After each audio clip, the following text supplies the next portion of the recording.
Good Saturday evening to you, everyone. How are you? It is good to both see you and to be seen by you. Welcome to the show. I, of course, am the one and only Bill Sylvie, aka the Dungeon Delver, coming to you live, loud and clear for a special Saturday live stream because around here, can't stop, won't stop. And if you're wondering what exactly the heck is going on here, occasionally we will do some live streams on Saturdays and rarely on Sundays, but you can find me around here. So tonight, this afternoon, whatever time of day it is where you're at, we have got a guest, and this is one of the times that work the best. So there's no hustle and bustle. There's just a chill Saturday evening, time to put our feet up, time to relax, and time to talk with somebody very cool. And so that's what we're going to do today. But before we get into that, let us do the needful and what is it? The call to action. If you haven't already, folks, please click the subscribe button, click the bell icon for notifications to find out about when I do off menu live streams like this, when I do newsy kind of videos, when we do our regular live streams from Monday to Friday, where we do cool things like play First Edition Advanced Dungeons and Dragons, where we have other guests on, folks, that a little bit more flexible for weekly appearances, where we do deep dives of classic TTRPG products. Like this past Thursday, 3 hours. We had the inimitable Paul Stormberg in the house, and boy, did he lay some serious facts on us about Temple of Elemental Evil. Man, if you think you know that module, I want you just maybe you're out mowing the lawn, maybe you've got a long drive or flight ahead of you, maybe you're just a person who likes to lock in and listen to something for a good chunk of time. It really clocks in at about 2 hours and 10 minutes if you take me and Paul goofing and being silly out of it. But it is still absolutely worth your time to check that out. And that is what I absolutely love to do. Now, tonight's guest, and of course, if you've read the title, you've read the little blurb underneath, you've seen the thumbnail, is somebody we've had on the show before. She was one of our guests at the Guac just a few weeks ago. She is an accomplished author of science fiction, of horror, of all kinds of groovy stuff. I have a couple of her books. I need to get more. She has written To Those Who Haunt You. Let me see what one. Twitching Light. And my particular favorite of hers, although I do enjoy them all, is this little jewel right here, The Third Test. And she is currently finishing up the sequel to it. I believe she's finishing it up. She'll set me right here in just a minute. The Second Initiative, the sequel to The Third Test. So, yes, pleb things, buy her books. Absolutely buy her books. And I meant to put the link, the Amazon link, but don't you worry, I'm going to do that. But I'm going to stop rambling incoherently now, and I'm going to let my guest ramble incoherently. Everyone, please welcome author, poet, and gadabout social media, Miss Alyssa Hazel. Alyssa, how are you? Good. I just a bunch of work got done today, so that's always a good productive day. So Excellent. But I'm Excellent. excited to just be chilling with you again. It has been a while. I think it's been since February, I think. Since just you and I sat down, you did the panel at Guac. But yeah, since you and I just shot the breeze, it's been a minute or two. Yeah. You have not sat on your laurels, have you? You've got you've been busy now. You just Yeah. got off You just did not counting the guac, because I mean, who counts that? You have actually done the con thing. You've been bopping around doing a few shows, haven't you? Yeah, so I did MarsCon in January. Mm-hmm. I did a couple little anime conventions here and there throughout Virginia. Um, I actually have one coming up next month that I'm really excited for. Mm-hmm. Shore Leave in Lancaster, Pennsylvania, if you guys are in that area. Um, if you're not going to come by and see me, you should at least come and by and see the Starship Troopers reunion that's going to be happening there. Dina Mayer is going to be there. Casper Van Diem is going to be there. I don't know if I said his last name appropriately. So, and Michael Ironside is going to be there along with a lot of other people. So, if you're a Starship Trooper fan, you should come by and then maybe say hi to me at some point. So, but no, I think that one's going to be a lot of fun. And then got one in August, which is a little local thing, and yeah, yeah, a couple other things. Yep, Team Dizzy. Team Dizzy. Ah, Tim's a fan of Team Dizzy. I'm a fan of I'm a Team History and Moral Philosophy. The book is utterly superior in every way to the film. okay. So, I feel like, unfortunately, like I actually I read Starship Troopers for the first time recently, so everyone clap. Yes, I know it's something I probably should have done a while ago. Um, I read it recently. I actually finished reading it uh, after a convention, like as I was waiting for uh, my husband to get back. He's gone into Magic the Gathering recently, so sometimes okay. when we're at conventions, I'm like, okay, here's your day pass. Go to the local game store and see if there's anything good. Um, so um, but while I was waiting for him to come back from his pilgrimage, I finished reading Starship Troopers. And I think one of the most interesting parts of the experience was um, just kind of understanding first why people were mad about the adaptation, which I think is understandable once you've read the source material itself. I think at some point you also have to there's like you have to encounter some kind of like, okay, they're almost in name only at this point. Yeah. There's so few actual tie-in points. um but I think the movie itself has a lot of merit. I'm not saying most of it is Dina Mayer and Michael Ironside, because I mean, Mm. I love Michael Ironside. um but I think it actually, in some ways, did an okay job with I don't know, at least I don't know how to describe it. I'm a fan of like old school fun sci-fi, if that makes Mm. sense. So that's maybe why I'm a little bit softer towards it. I enjoy like ridiculous kind of over the top kind of stuff. It's part of Sure.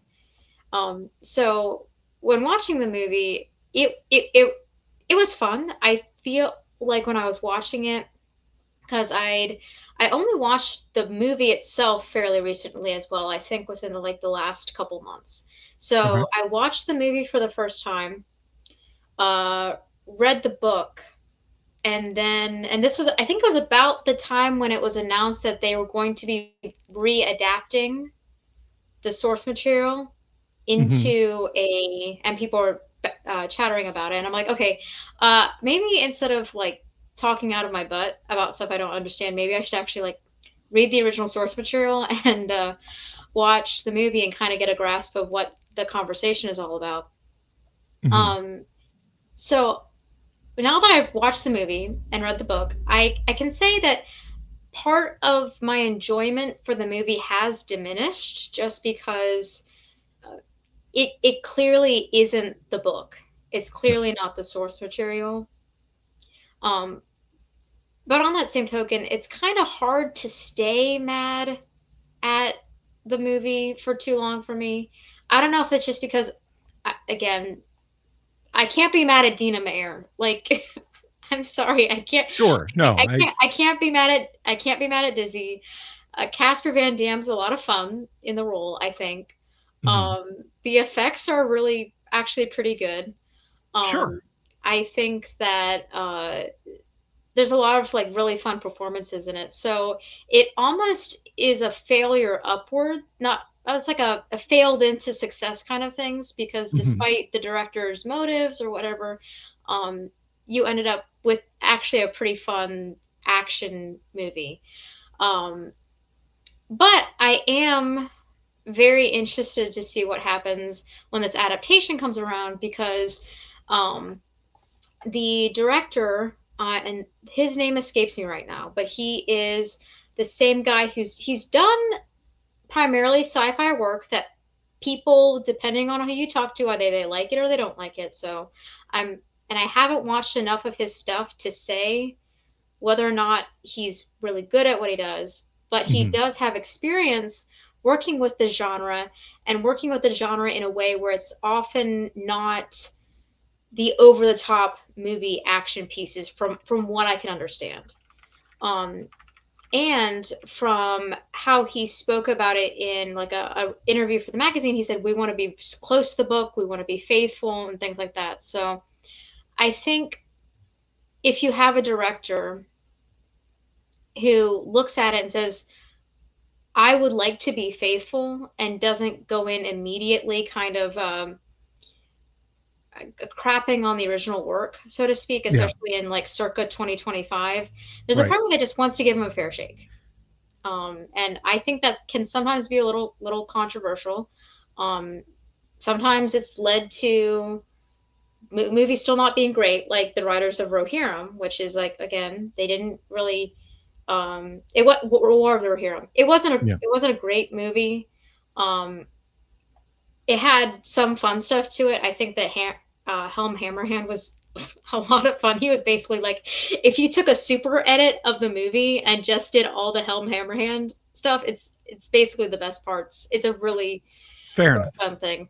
And for what it's worth, it was faithful to the source material.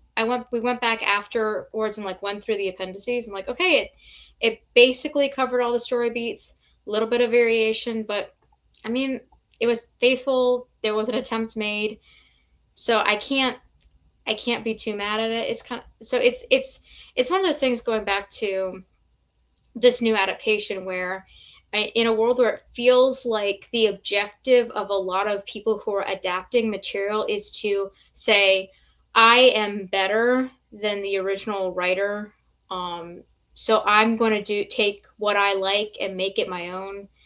uh, I think if you come across a person who at least their intentions going into the project are admirable, Mhm. I think that it's worth at least giving them a fair shake when it comes to adaptations. And I agree with you. I mean, I remember years ago when and I mean we were less connected than we are today. And Tim Imholt and I have talked about this, about people's knee-jerk reactions to films these days. And I think people were a little bit more willing to at least give things a chance and let them live or die on their own merits. Um, because let's assume even a basic internet structure like we had today back in 1975, when people start to hear about the guy who made that car racing movie and that dystopian science fiction movie, um, is doing a movie where he's going to rip off the Dam Busters, a bunch of Kurosawa films, and some westerns, and try and make a science fiction movie, and he's going to put a bunch of nobodies in it, and it's going to cost like $11.5 million to make. Twitter, circa 1975, Twitter would be up in arms, right? And what we got from that barely out of film school guy who had one surprise success under his belt and one absolute snoozer of a depressing 1970s science fiction movie was the greatest sci fantasy movie ever made, which, by the way, is a term I want to come back to in a minute because of something you said Okay. on Twitter Yeah. earlier. And I mean that in a good way. Yeah. But Verhoeven, even for as comparatively now I've been using the internet since 1989, and I don't say that as a good thing. That is decidedly not a good thing, but I have been there. So for me, when people say, oh, back before the internet in 1997, I'm like, the hell are you talking about? But Verhoeven was very clear. He's like, I read the first third of Starship Troopers and threw the book away because it was depressing and fascistic, and I didn't know how anyone could like this. So I decided to make a movie. Whatever. Okay. Yeah. But what fills me with childish glee is the fact that just like RoboCop, everyone liked Starship Troopers for the wrong reasons. You know, Verhoeven doesn't like the fact that people like Starship Troopers because it is a spoof, because of how he tried to spoof, but how just raw meat eating, red-blooded America, heck yeah, you know, double shotgun wielding eagles screaming in the background, the movie really comes off as, you know. I mean, it's kind of like that, not to get off topic real quick, but like that SNL skit that happened recently where the guy was just like, guns, and like, I feel like right-wing people just loved it, like the pro, like, rah, America kind of crowd was just like, this is actually pretty funny. Yeah. So but that was one of the first comparisons that came to mind that was recent. But yeah, it was definitely a movie that unintentionally worked in a way that I don't think the director intended. Yes, exactly. In his case, it was task failed successfully. Yeah, that was what came to mind.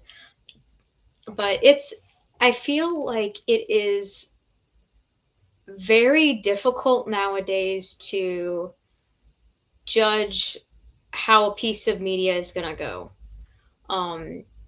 Because I feel like there's a lot of tension about like going into a movie, a lot of like scrutiny on every little thing that goes in. And sometimes it's deserved. I think that I obviously on Twitter have been kind of skeptical of the new Superman movie coming out. I know it's going to make money because I don't think the Fantastic Four is going to give it a lot of competition, but I don't know if it's going to be I haven't seen any sign that it's going to be good, and I feel like it's been being rushed out. But I'm probably making the same mistake a lot of other people are doing is before the movie coming out, deciding if it's good or bad. Because there in some ways you're never gonna know if how good of a movie something is until it's out. Like another probably kind of recent example is like Furiosa. I've heard a lot of people I think were not super hyped for that movie, and it ended up being pretty decent. I went to go see it. My husband and I we actually haven't watched any of the other Mad Max movies, but it was a movie that got us interested in watching the other Mad Max movies. So I don't know. I think media consumption and media anticipation has become a very odd process, especially over the last couple of years. And I don't know. I'm probably just as guilty of it as some other people, being very skeptical about what stuff comes out. Like even the Spaceballs stuff that came out, like it's like I want to be excited for this, but it's like, okay, why are they making this after 30 years? Like we don't really know a lot about it. A lot of the original cast, like John Candy's not with us anymore, so how is this even going to work? And it's like I feel like at this point it's very difficult for me to anticipate media, like want to get excited for media, because I feel like if I get excited for something, it's just going to end up not being particularly good, because it feels like a lot of things coming right now just aren't particularly good, especially when you compare it with media from like like even 15, 20 years ago. Like, Yeah, no, you're not right. I mean, you're not wrong. You're right. And I feel like what you said is kind of an important statement. Film anticipation has kind of like if you looked in terms of sports interest, it's like basketball, baseball, football, film anticipation. In terms of what people are willing, or media anticipation in terms of what people are willing to argue about. And I think part of it is this desire to build a hype machine to ensure red line keep going up, rather than just release something and let it stand on its own merits. I mean, it seems endemic, whether you're talking about niche stuff like tabletop role-playing games or indie comics, or all the way up to major motion pictures. It's like they'll announce things, and I just wanted to put this up real quick before I forget. okay. It's Neil Blomkamp is making the new Yeah, Starship this is Troopers film. I think this is the article that I saw originally. Yeah, like he did District 9, Yeah. which depending on who you ask is great or terrible. I feel like I feel like a lot of people, I haven't heard everyone say like I either love it, like there hasn't been like an overwhelming sense of positivity, because I Mhm. feel like the wrong groups grabbed a hold of it, like the media literacy crowd grabbed a hold of it and maybe made it into something it's not. Um, like when I was in college, I remember this being trotted out as an example of like, this is allegory for so and so. And it's just like, but is it a good film? Like Mhm. the class I was in was talking about I forget what exactly what it was, but it was I think it was dealing with sound in cinema and things like that, but it eventually Mhm. just turned into like a media literacy course, because that's how colleges are nowadays. Um, but at least I got to do a presentation on Candyman, so I mean that was Nice. nice. Um, but yeah, no, it is difficult, and I feel like as a creator on the opposite end of things, it's kind of difficult to drum up interest on that same regard. Um, it's hard to get people excited for things. It's hard to kind of cut through the din, because um, we we live in an era where it's very like content milly, where you have to be like there's a constant need for new entertainment, so it's almost coming out on a conveyor belt in a Our dope, sense. if I may, our Yeah, dopamine receptors are shot. yeah, They're overloaded. yeah, it's very difficult to um for me personally, I've been trying to read more. Mhm. Last couple weeks have been kind of difficult, but I had a pretty good streak of reading, and one thing I've discovered is that it's hard sometimes to just sit and do one thing. Um, Sometimes when I edit, I have stuff playing in the background, because like Mhm. I need white noise, like I need something going on. But one thing I discovered going into the second initiative is that I was doing better work. I know, shocking, when I didn't have something distracting me in the corner. Um, when I was working on it recently and doing some edits and stuff, I didn't even put on music at that point. I just sat and I looked at what I was going on.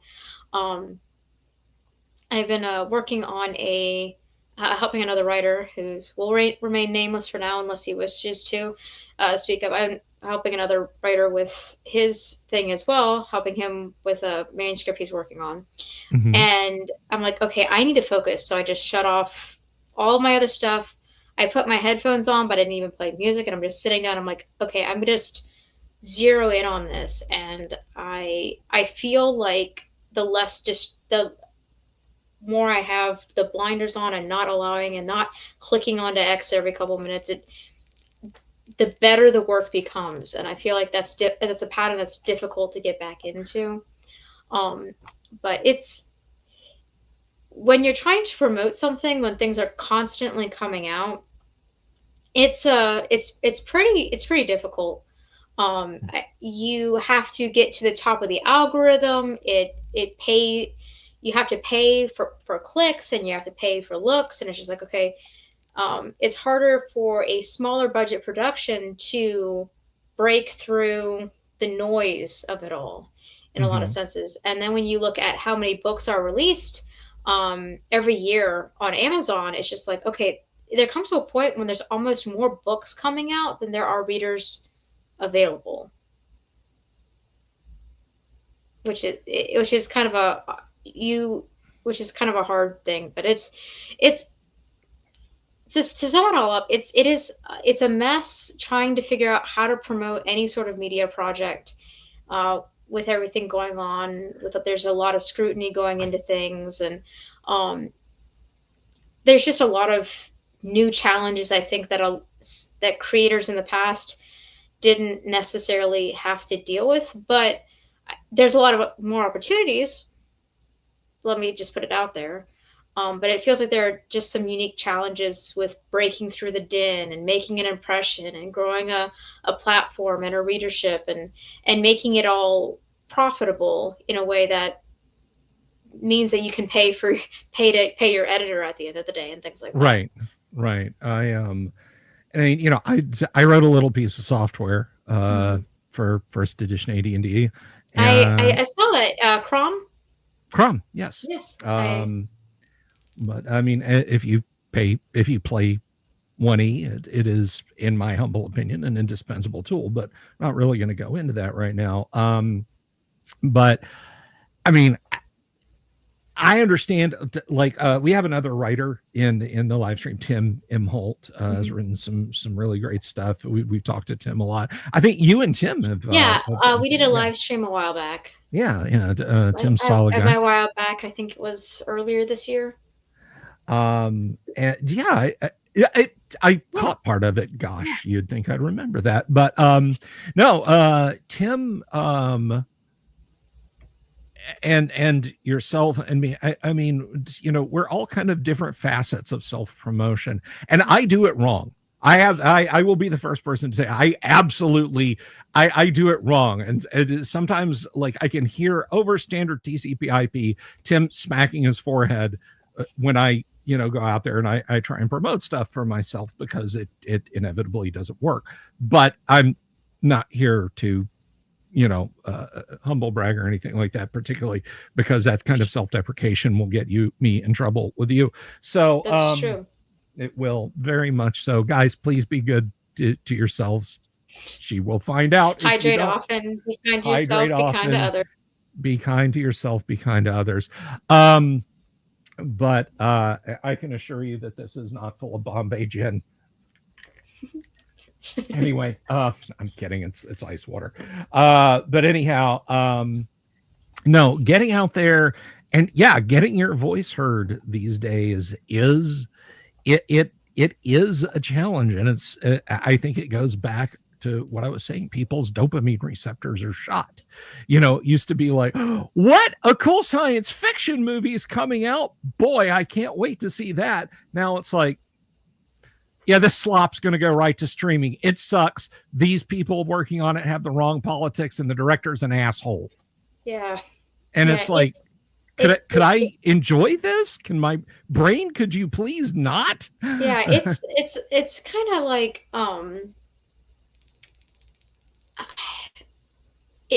and I'm kind of guilty of it too, because I don't know if it's the hormones kicking up, but like I thought I was just like, this is stupid. Why are we falling for this again? This making a sequel to something that hasn't been out for years, or like a soft reboot or whatever. It's like I get into that headspace too, but it's um I I think that part of the problem is that there's just too much. coming out. I feel like it used to be you had the theater where movies came out. Mm-hmm. If you were in the indie film circuit, you went to film festivals.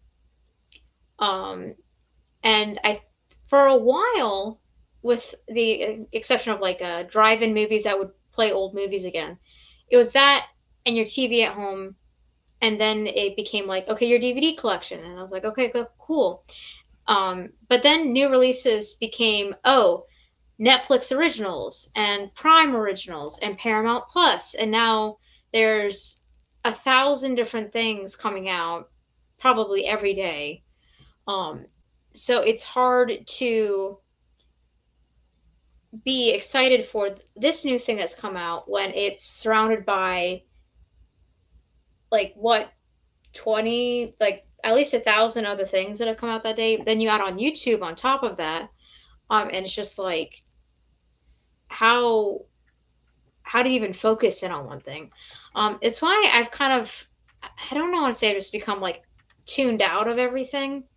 But I think that the movie I'm kind of looking forward to right now, which this is going to sound really odd, but bear with me. I'm actually kind of looking forward to The Smashing Machine, which is coming out in October. Have you seen any stuff for that? None, not a single bit. Okay. So, do you know, I think well, the thing is, it's weird that I'd be looking forward to this because I didn't know who he was until I saw the, did you, The have Rock. you ever, The have Rock. you seen the, okay, yes, I've seen. do you know the name Mark Kerr, the UFC guy? Yeah. Yeah. So like I'm sitting with my husband and we're scrolling because we're Zoomers, so that's how we bond, is that we just show each other reels back and forth like we're a bunch of inmates at the asylum, and all of a sudden this trailer pops up and I'm like, and he's like, oh, this is so cool, this is about the Cure, because he's like he's a guy who likes watching all the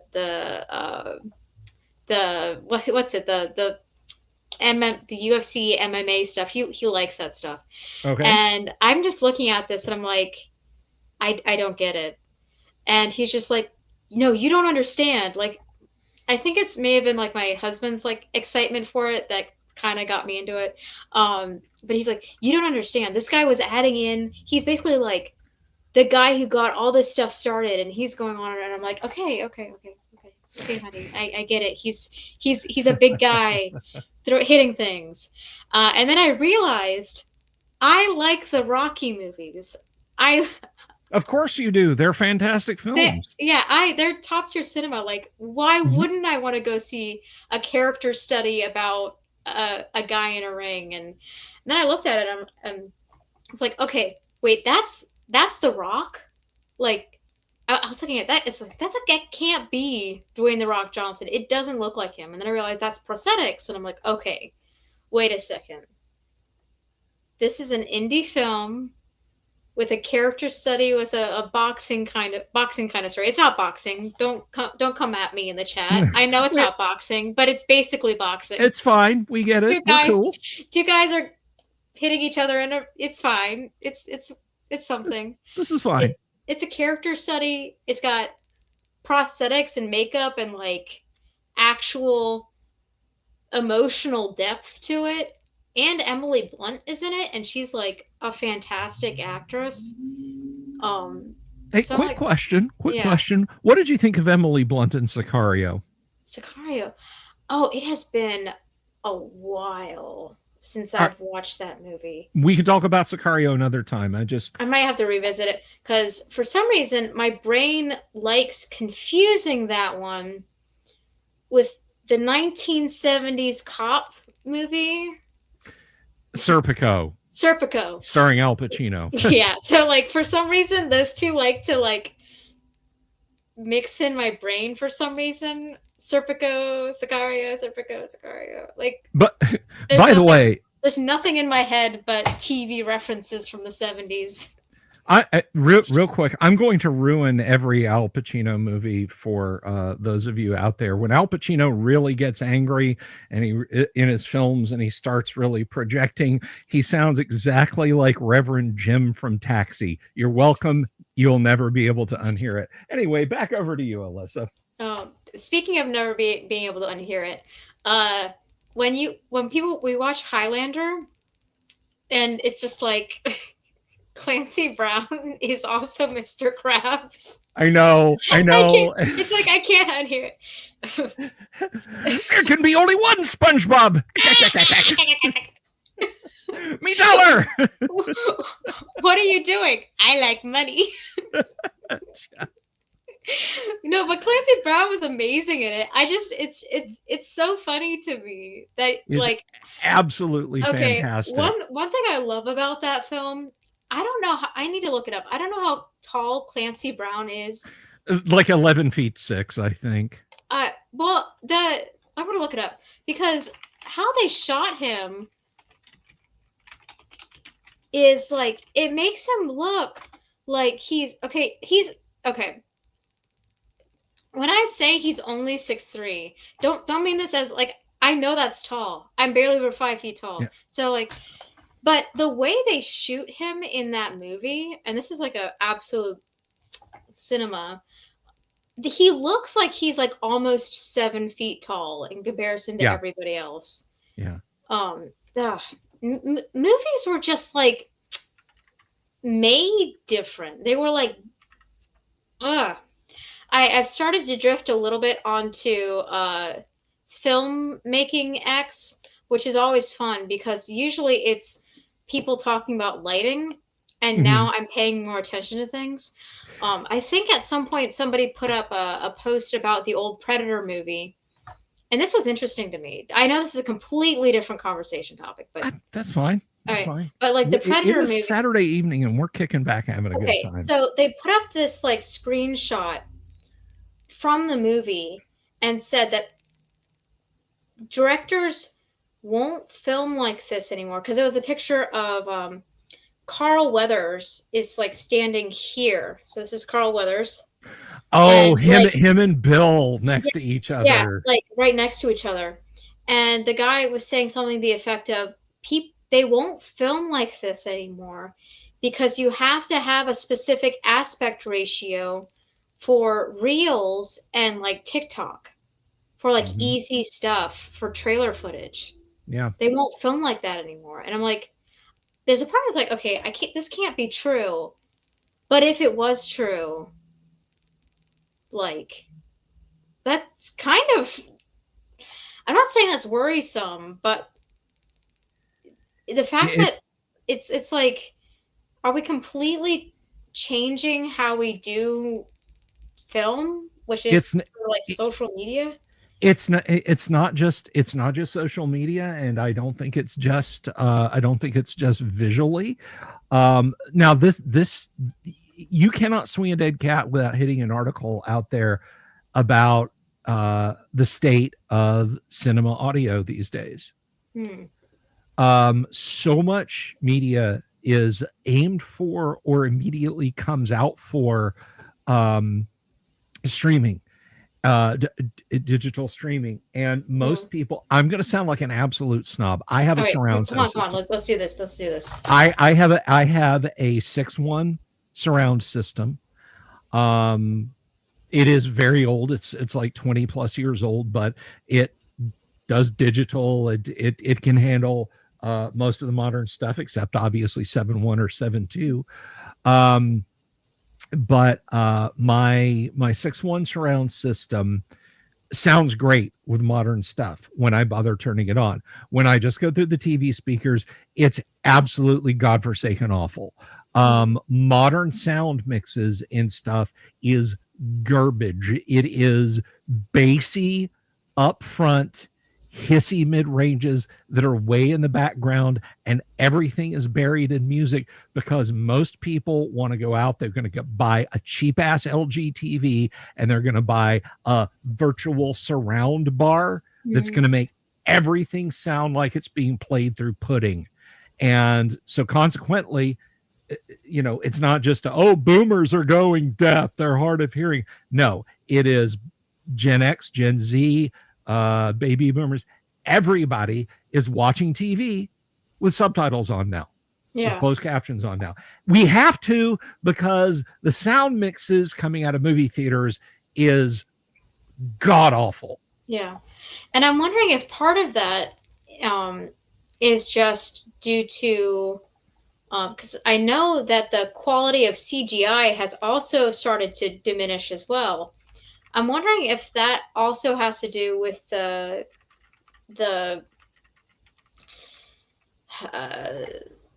lack.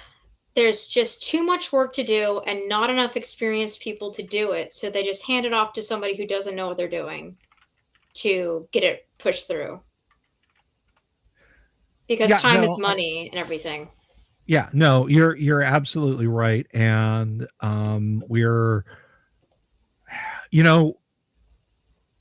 there are some pretty terrible CGI sequences in the Lord of the Rings films. I'm thinking of one in particular where Legolas jumps on the back of the cave troll. Okay, that's okay, but like, and he just turns into a plastic bath little toy. Rubber. Yeah.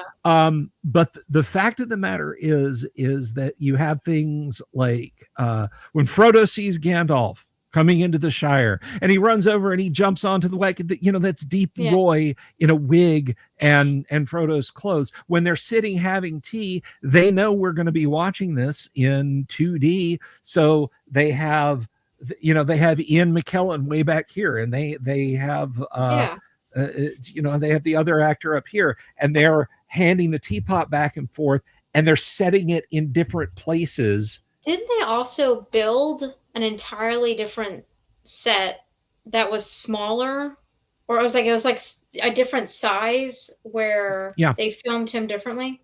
Yeah, and they used tricks that are literally as old as film itself.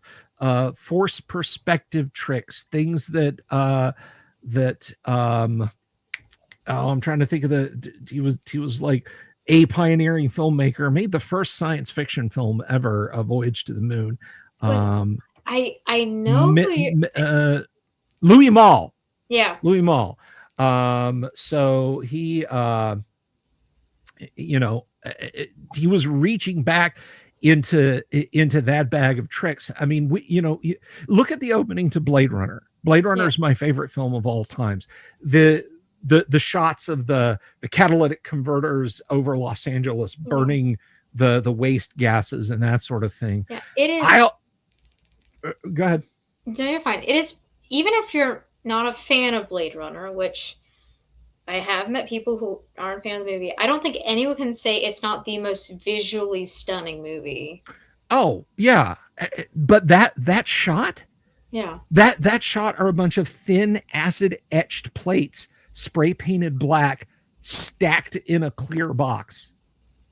And like the gas explosions are just effects guys lighting off a little bit of hairspray, and then that filmed and then shot in slow motion and played over to make it look like it's bursting out of a refinery pipe. I mean, that kind of filmmaking is now a filmmaker is just going to look at it and go, whatever. We can do that in 5 minutes in Blender. Yeah. Just render that up in Blender, and it looks like shit. Yeah. Pardon my language, but it looks like absolute shit. And they know it, and they don't care. We know it, and unfortunately, too few people care. Yeah, and I'm wondering though, if considering how the movie industry is going right now, if we're not going to get this like very sharp divide of, not to bring AI into the conversation, because that can sometimes be like a can of worms kind of conversation. Sure. I'm wondering if filmmaking and a lot of other media is just going to have this separation at some point where you're going to have a lot of AI generated films and shows and stuff, and then a lower kind of underground all human made stuff, or like as practical as humanly possible. Just because it's less expensive in some, like it takes more time, but it can be less expensive.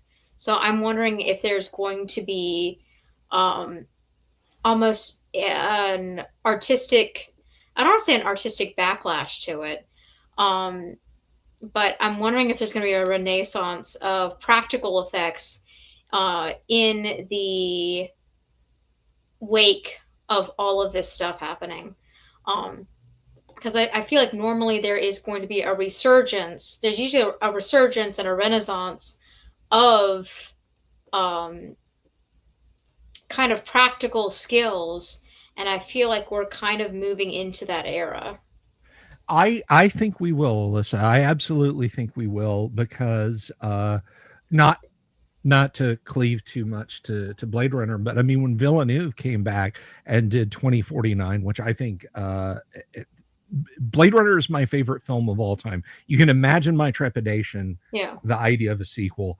I thought Villeneuve's sequel was so good that I consider it and Blade Runner to be inseparable films. I think they are parts of a greater whole. I think Scott's Blade Runner is the better part, but we're talking about like a 10 and a 9.5 Gotcha. when I say one is better than the other. Villeneuve went back, and I thought this was kind of hilarious, because people who were keyed up to hate it regardless just bellowed about, oh, the bad CGI. Villeneuve went back to the original creators of the film and said, how do we do all this And they recreated practically? it. And they like, yeah, the smoky, or rather the snow blown streets of downtown Los Angeles are all miniature shots. Everything, I mean, the CGI in the film is so not there that it defies saying there are CGI shots in it. Obviously, when he sees the big holographic advertisement Yeah. and reaches Like out the and You touches Look him. Lonely. Yeah, exactly. Obviously, that's CGI, but that is also something they could have done. They Yeah, could have and done I with feel process like shots. something like that, I don't want to say that makes sense to do in because it is a computer generated image in world, Mm-hmm. so it would make sense um to if anything is going to be CG'd, it kind of makes sense that it would be a computer generated image in the world as well. Sure, sure, exactly. But all this is to say, I think you're right. I think we're going to see a time when handcrafted stuff. Um, I love the name of Terry Gilliam's film Mhm. production company, Handmade Films. Yeah. I mean, you want to talk about exercises in practical effects, right? um, I Yeah. think we're going to see a time when handmade films will be what connoisseurs crave. Yeah. um It's why it's why when I'm asked, because this is a question that's come up occasionally, and it's usually, I don't want to say it's asked rudely, but it's usually by people who either are pro AI or don't understand the fullness of like what they're asking. mhm. Um, it's why when people ask if I'm afraid I'm going to be replaced by AI, I'm not. Um, because one, AI can't really garner a readership base. It's and I have gained not a huge following, but I have gained a bit of a following for myself. People who like my work and are interested in my work. And I'm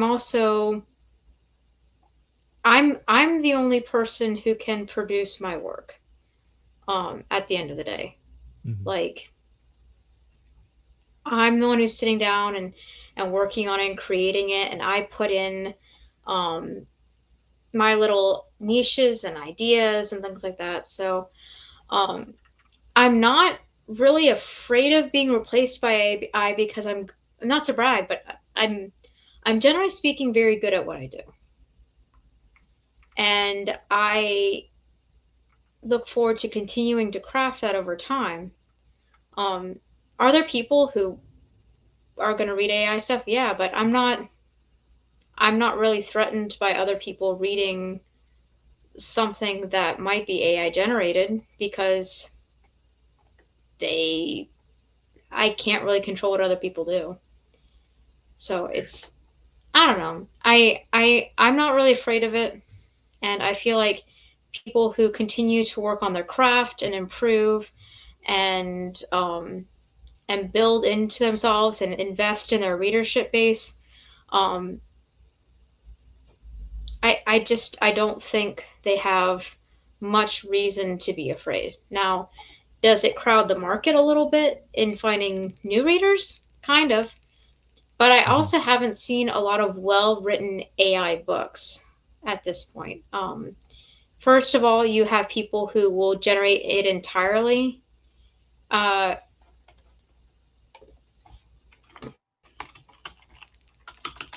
you have people who uh, generate things entirely in AI, and you can tell. It's just nonsense that comes out on the page. No, And yeah, you're they can pump absolutely out they can pump out a bunch of them like rabbits, but like at some point people are like, hey, this is still a bad book. I'm not going to buy another.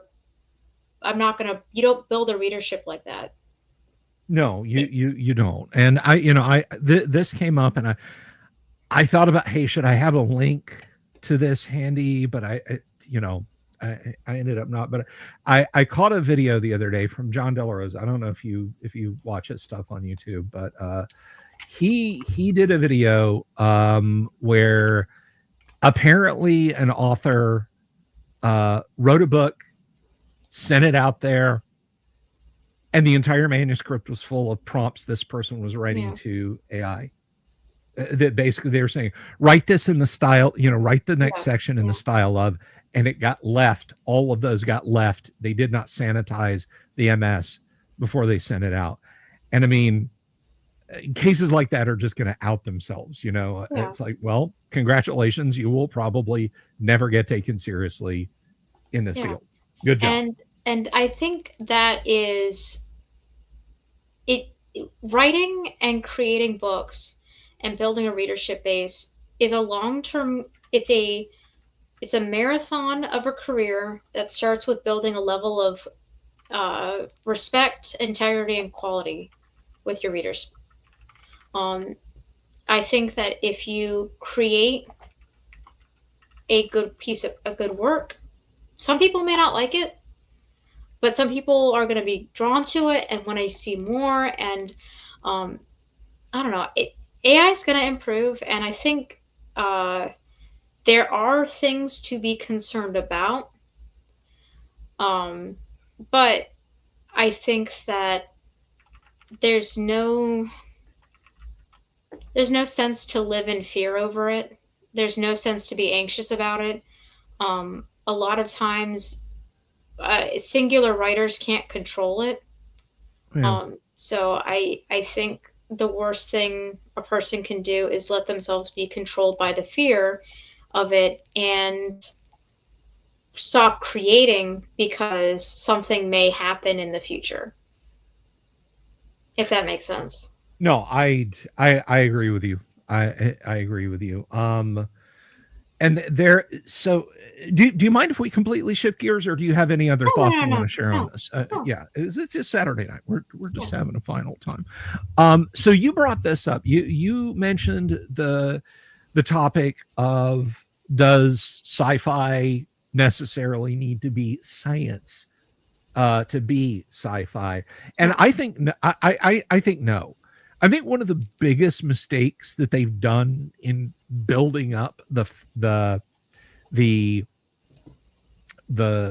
world of Star Wars, the universe of Star Wars, was writers coming in and trying to fill in the gaps of the how and the whys. Like, how does the Millennium Falcon's hyperdrive work? Yeah. Who cares? The Millennium Falcon is a flying saucer based on a hamburger that one of Lucas's production chiefs was eating. It doesn't matter. It is a spaceship driven by a Bigfoot and Errol Flynn to go rescue the princess from the samurai overlord with the farm boy. That's and true. the Zen monk. That is literally all we need to know. How does a lightsaber work? Who cares? Who cares? I certainly don't care. And just the same way, if you front face the science, if you sit me down and say, Bill, we're going to watch a movie called The Andromeda Strain. Mm-hmm. It's blah, blah, blah, blah, blah. And they present it with a degree of factualness. And then halfway through it, they say, the virus is growing out of control. How? It's telepathic. I'm going to wait a second. Hang on a minute. You're telling me that it's like magical and no. We're not. No. But Andromeda Strain presents itself as a capital H hard science fiction film. Now, I've had a lot of friends who've told me the only true science fiction movie is 2001 because it's scientific. No, it's not. There's a magic space box that makes apes smarter, then teleports to Jupiter, turns inside out, and turns Keir Dullea into an old man and then a baby. That's not scientific. It's good. It's confusing. But that's not scientific, and I don't think we need hard capital. I mean, hard science fiction is Apollo 13. Yeah, and yes, I say it's there's fiction because there's fictional elements. They fictionalized parts of the Apollo 13 mission to make it work as a film. Please continue. I'm sorry. No, you're fine.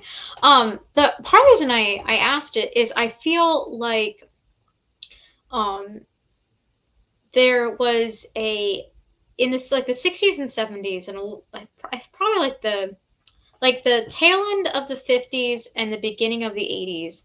I feel like science fiction had, I don't want to say a sense of humor, but it had a sense of wonder about it, where you could sit back and say, what if this, or this, or this, or that kind of thing. And it was kind of about explaining, like, what if there were crystals on Mars that ate people? Like that those kind of like weird, absurd kind of concepts, that kind of necessitated telling a full story about it. And I'm kind of looking at a lot of science fiction nowadays, and I'm like,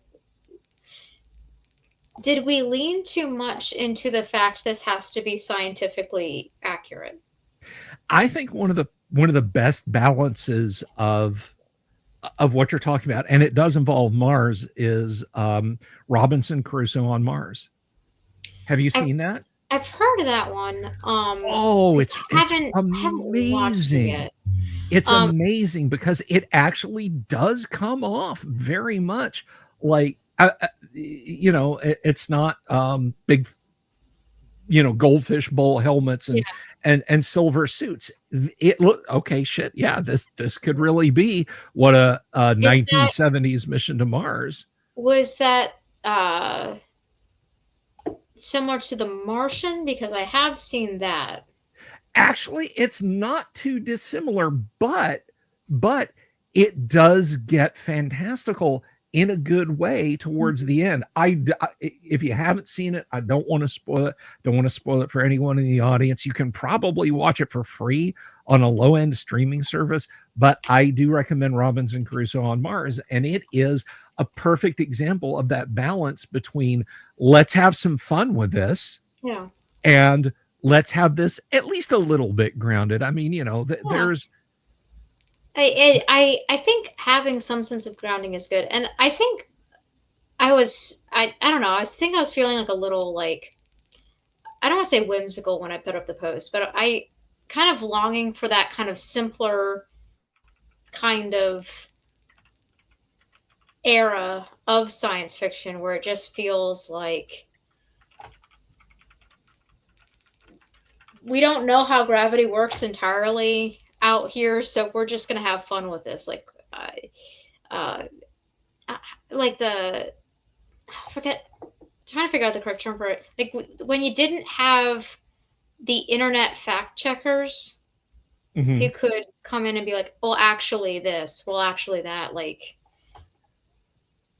there'd probably be somebody in the audience who's like, that's not really how space works, and they'd be like, don't worry about it, it's a movie, like just sit back and enjoy yourself. Like Yeah. the purpose of like the understanding was we're gonna watch a story rather than have to worry about too much about the scientific detailing. Right. Right. And that again, that goes back to Star Wars. It's a pirate movie. Yeah. Star Wars is a pirate, Western, samurai, swashbuckler, World War II movie in space. You know, yeah. Oh, why can I hear explosions? Why do X-Wings bank instead of turning with veneers? Because it's fucking cool. Do you have any other questions? No, But I don't know. The question just kind of came to mind, and I was just thinking about it. I've been looking over with a side hustle I do, which is helping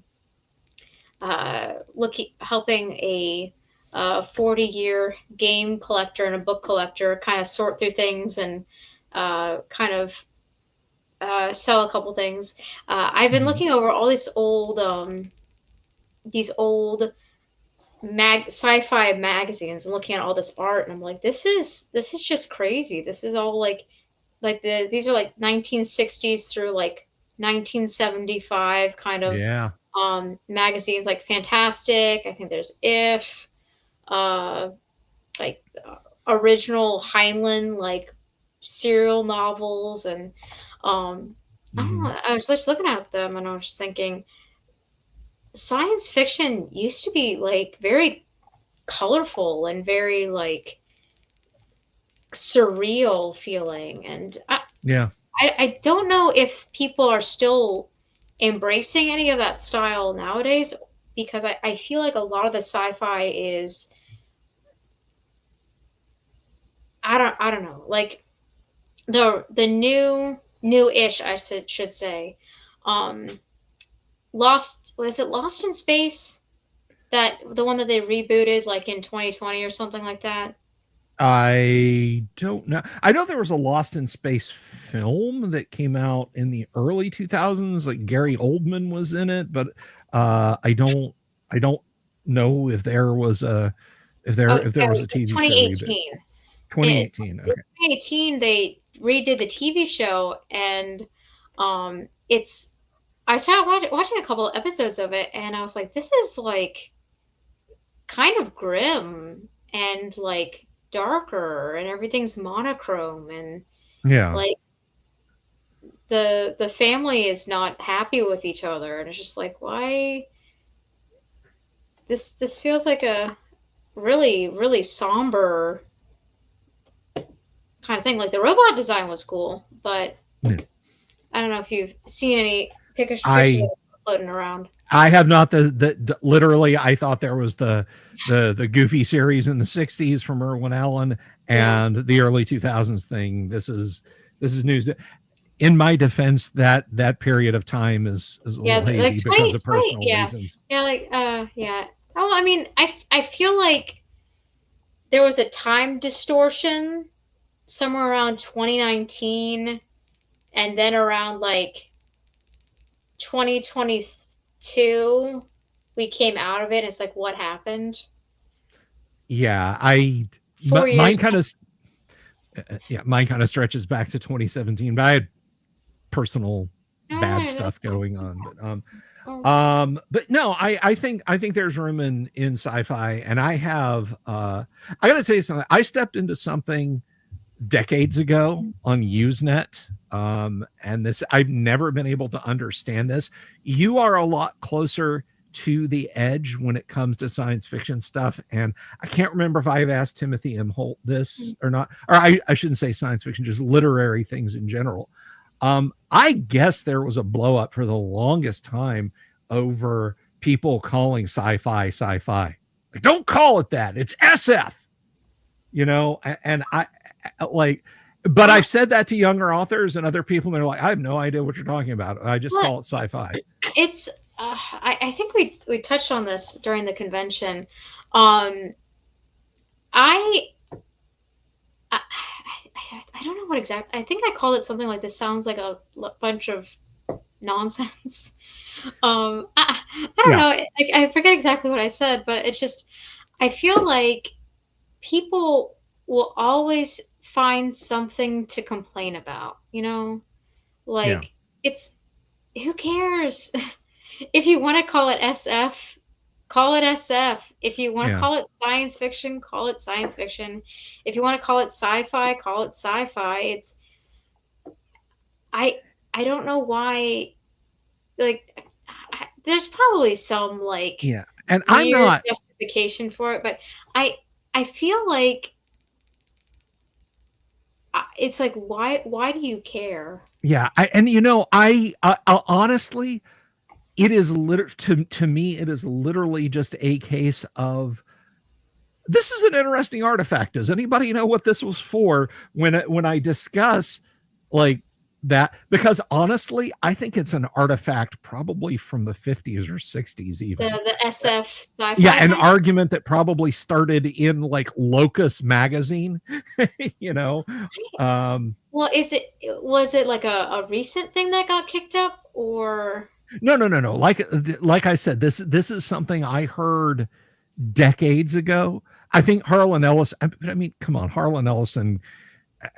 If you said, "Hey, Harlan, start getting mad about the sky being blue today," you'd get a 90-minute rant out of the man about the sky being blue. You know, I just veins bulging, foul language dropping. You know, and until you got a trank dart into him and got him subdued. But I honestly think it was just an ancient thing. And I only bring it up not to like, hey, I'm going to reignite this controversy, because I think probably the people who originally started it are no longer with us anymore. That it's that old. But it's easy to beat your opponent in an intellectual debate when they are no longer among us. Exactly. We had some questions, and the people who asked them are probably losing their patience with me. So I'm going to throw these up here real quick. Not that we're, you know, I'm not saying, and so to end the show, I just saw this. But Tim, I got to throw this up here because Tim, as a writer, how many people slide into your DMs, direct messages, not Dungeon Master, trying to sell you book cover services or marketing services that are total garbage? So on X, I actually limit my DMs to people who I follow back. So I don't really get anything over X. On Facebook, most of the messages I get on Facebook are entirely bots, or people faking interest in my books. It's actually probably one of the most depressing things, is because, okay, I have to respond to this, otherwise Facebook will dock me for how long it takes for me to respond to people. But when people are like, "Oh, I loved your book," and it's kind of like, okay, oh, your book is so fascinating, and I'm like, okay, which one? Like, I don't want to ever be rude or just like, but it's like, I'm looking at your profile picture. This is a stock image of a beautiful woman in professional wear. I've looked at your profile. You don't, like, it's nothing but retweets of other things, or like very like book trailers. So I know exactly why you're here. I know why you're here. You know why you're here. Don't fake interest in my books, because it makes me feel sad when I have to be like, oh, well, that was a fun 30 minutes I've wasted trying to figure out if you're just a very awkward person or a bot. and then I block them and don't allow them to message me anymore. But it's I also get them to my email too. Um, it's not as frequent as it used to be. But it does happen. I usually get like one a week, maybe two, depending. Um, it's why like I don't want to be crabby and paranoid, but it's just why I don't like it when people try to solicit business from me. I usually take the business card and put it. I if people try to solicit business and I have not met them before and I have no record of them, I typically do not keep a business card that I'm handed. Mm. Um, if I have asked about their services, which usually involves artists, because while I'm never like sometimes I'm hunting for a cover artist, but usually I will keep a couple business cards for artists that I have met in at conventions, so I can contact them for cover art and things like that. Um, but it's such a sticky process, um, because on the one hand, there are bots and scammers and things like that, and it's just it's a mess. And I think on the other hand, you have people, young artists or young people who are trying to uh, get their way in the professional world, just like I am, who are just trying, oh, I can edit your stuff, and it's just like I don't know you, I don't know your work, I haven't had any references from anybody else. Um, I don't want to be rude, but this is like the worst possible way to approach me is just cold calling me when I'm not asking, I'm not open for business or asking for editorial services right now. Um,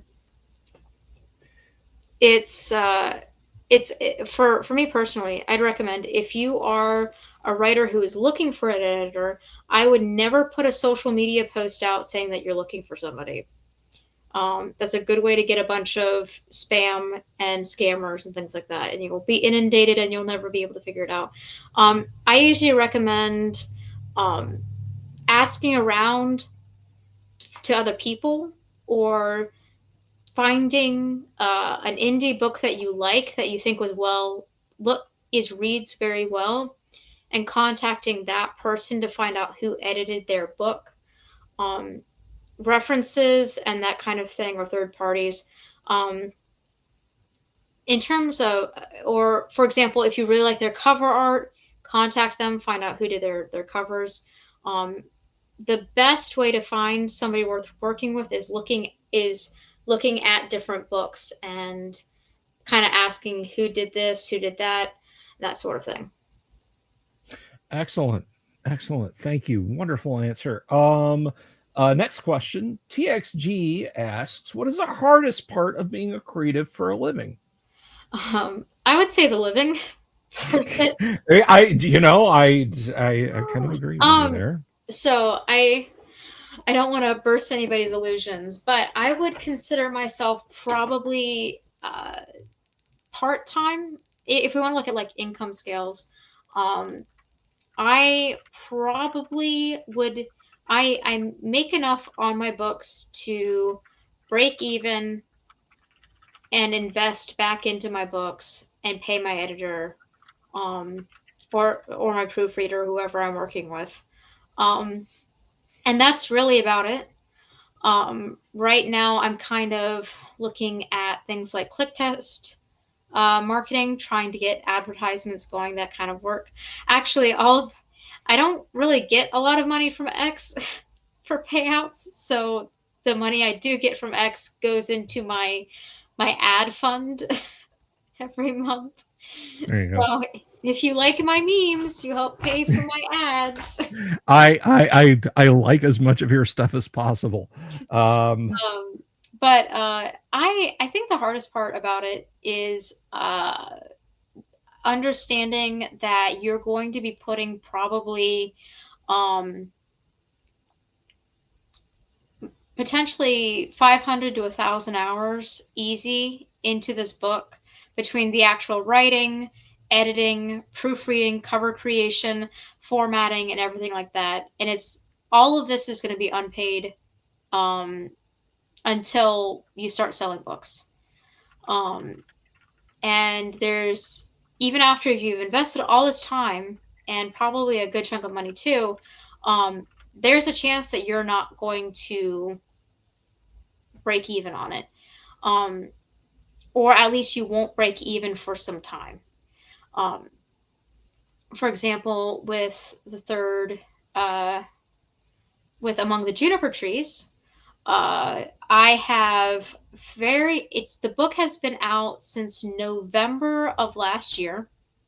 Mm-hmm. And I believe, if I did check my calculations, I believe it has actually paid for itself as of last month, I think. So all of the monetary investment that I put into it finally paid off about 6 months later. It's like I broke even. Um, so it's hard in that kind of way, especially because you realize that it's really not going to, for all the hard work you do and all the traveling, it's really not going to make a living until you are consistently selling through online. That's really where the steady money is, and I think that figuring out to make a long story short, or short story long, or whatever way you want to put it, I think the hardest part about being creative for a living is finding a way to make it a sustainable, regular income. It's why a lot of writers will find dual streams, like they'll do offer editing services or things like that on top of doing their own creative work. It's very rare for a author to be able to have a full-time income being entirely based on just their writing. So I don't know if that's the answer you're looking for, but I think making it a living and making it a sustainable living, I think, are probably the most difficult parts. We have a saying in tabletop RPG stuff: you too can make tens of dollars in the exciting world of TTRPG writing. And I think that extends a lot. You could say the same thing about independent authorship, at least from There's the outset. yeah. So that dovetails nicely into this question, I think, that Thomas Smith had earlier. And that is, you help other writers. Would it be rude to ask how this works? Well, I put your question up there, so I hope not, Thomas. Well, okay, so I don't know if this is going to sound mercenary or anything. I do try to help other authors occasionally. The problem is that my time for writing itself is limited. I do a lot of the household stuff. I do a side hustle, take care of the dog. So I usually have like a limited amount of time to actually write every day. And then you look at, so generally speaking, I sometimes offer to look over like a page of things, a page of something for someone I know. If it's longer than that, it would need to be a paid service. Now, keeping it real, my skill set in terms of editing, coaching, proofreading, that kind of thing, is more honed into something like prose, plot elements, structure, that kind of thing. I'm still working on getting perfected in terms of like dialogue tags and things like that. In this circumstance, the writer in question was actually also doing me a favor, because I exchanged both the third test and the second initiative. And I think I'm going to throw some bucks his way for the second initiative. But he is very good at looking at the kind of like little technical things I'm bad at. For example, like dialogue tags, making sure they're formatted correctly. Sometimes little bits of grammatical and punctuation thing. So I do try to help other writers, but at the same time, I can't. What does Kurt Vonnegut said? Don't open the world. Don't open the window to the world, or else you're gonna get pneumonia. I have to take care of my work first.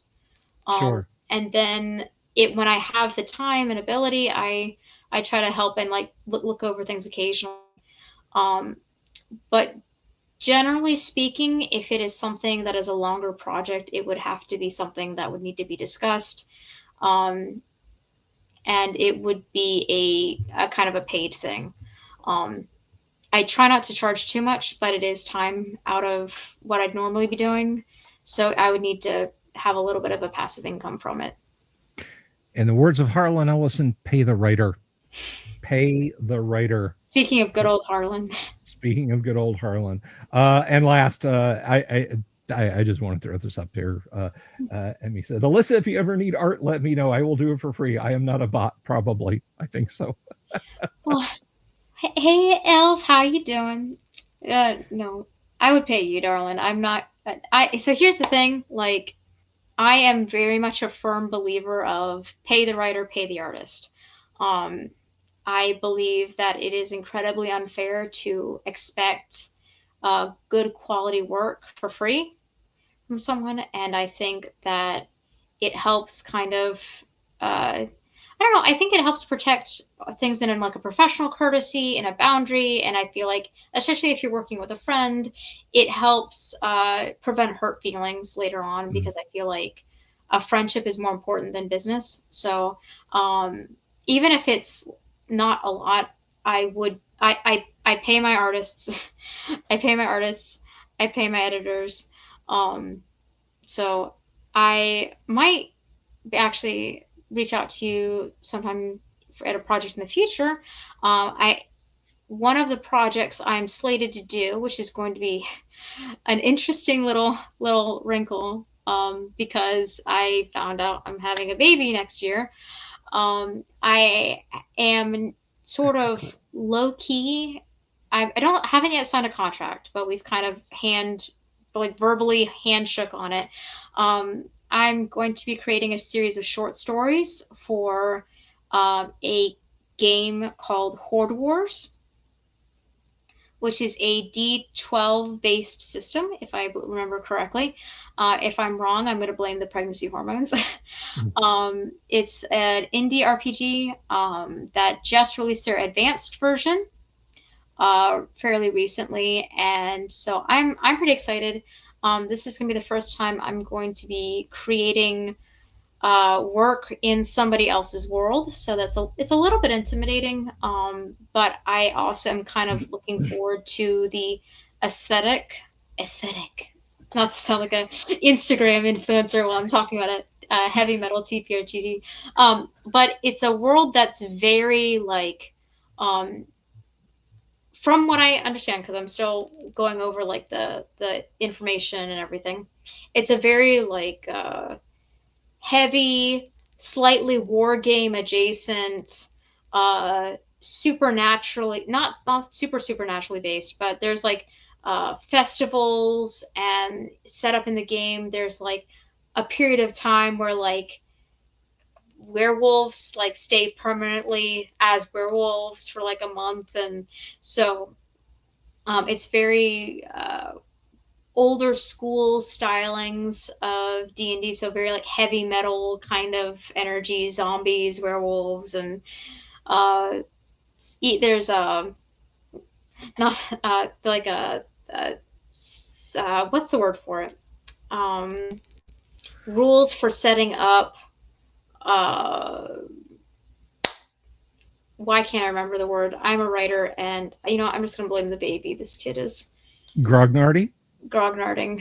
So not grognard, but there are rules to create like settlements and things, and like your own like kingdoms and fortresses and things. So it's almost like a little bit of a it's a little bit of strategy and things like that. Thank you Um, very much, Agile Monk, for the super. I really appreciate that. Thank you so um, much. yeah, no, I'm just I'm I felt kind of bad for the guy a little bit because I don't know, I was in kind of a grumpy mood and he messaged me through Discord, which is like I try to maintain a little bit of a boundary between my professional social media accounts and my personal social media accounts, which sometimes works, sometimes doesn't. And I was like, oh, some random guy is messaging me asking if I'll write something for him. What is going on here? Like, and, and I'm like, send me an email here.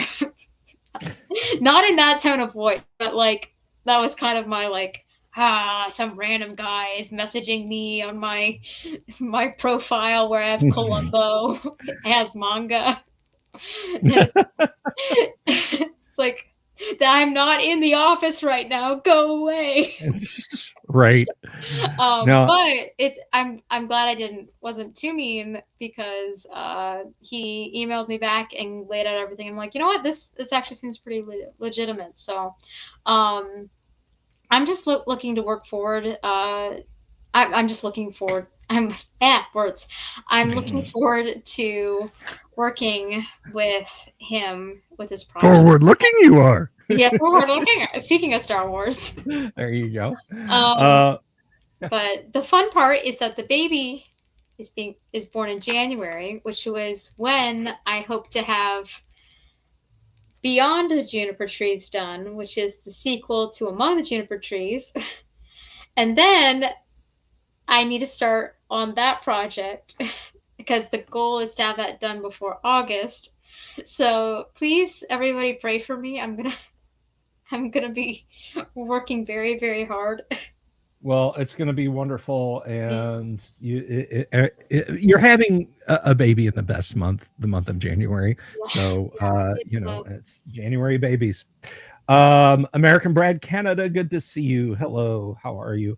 Um, so Tim has DM'd me mhm. this cover. We got to talk about this cover because I'm all about slamming in from second to fifth, and then into neutral, and then back into first, and then in reverse on this show. Okay. All Uh, right. but we got to talk about this cover. Um, but before I do it, I think there needs to be some setup. What is your favorite, just completely out there book cover for anything? Oh, that's a really difficult decision. Okay. All right. It's a tie, I think, between um that one version of The Hobbit that has Frodo and Gollum on the front cover, and Frodo's just like mildly New Jerseyan looking, I and think I know the one you're talking about. Yeah. and Gollum is like, I mean, he's always like that, but he's just like just Yeah. standing there. Yeah, I Um, know that one. that one. And recently, I came across this, and this was during my side hustle. I came across this book, and I am incredibly mature. I will have you know. Yes. It was Anyone this. who follows her on social media, please, please, please, sober, sane, just academic conversation. Get used to it because that's all you're going to get back. Um, there's this supplemental, and I really wish I could remember. It's a print on demand thing through uh I think it's in the same group as something called Rose Wars. But the covers of these books use like old school medieval art Okay. for the front covers.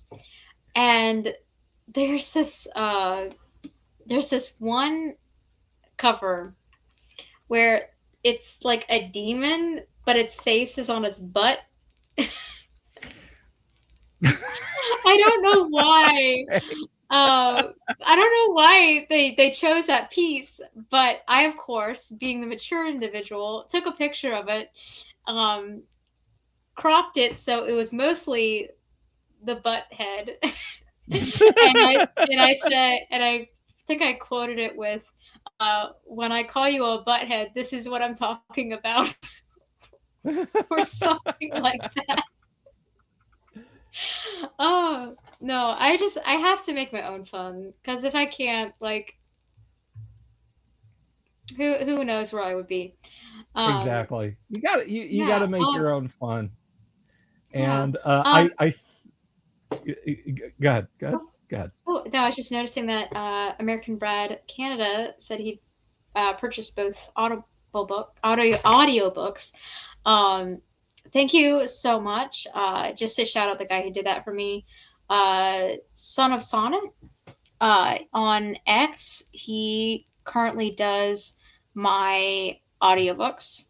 I'm excited to get to work with him in July to to adapt the second initiative. He did a fantastic job with the third test, and I'm really looking forward to what he does with the sequel. So if you are looking for somebody who does really good audiobooks, I would recommend him in a Excellent. heartbeat. So, but no, I thank you for so much for picking up a copy, and I hope you enjoy. Excellent. And I think we found the monsters thing here. Oh yes, that is in fact the most. Okay, all right. Is it weird that I said he looked New Jerseyan because he looks kind of Italian, or there, I don't know. I there's literally like a there's a big like Italian energy coming from Frodo right now, and I'm getting I'm not sure if that's insensitive for me to say.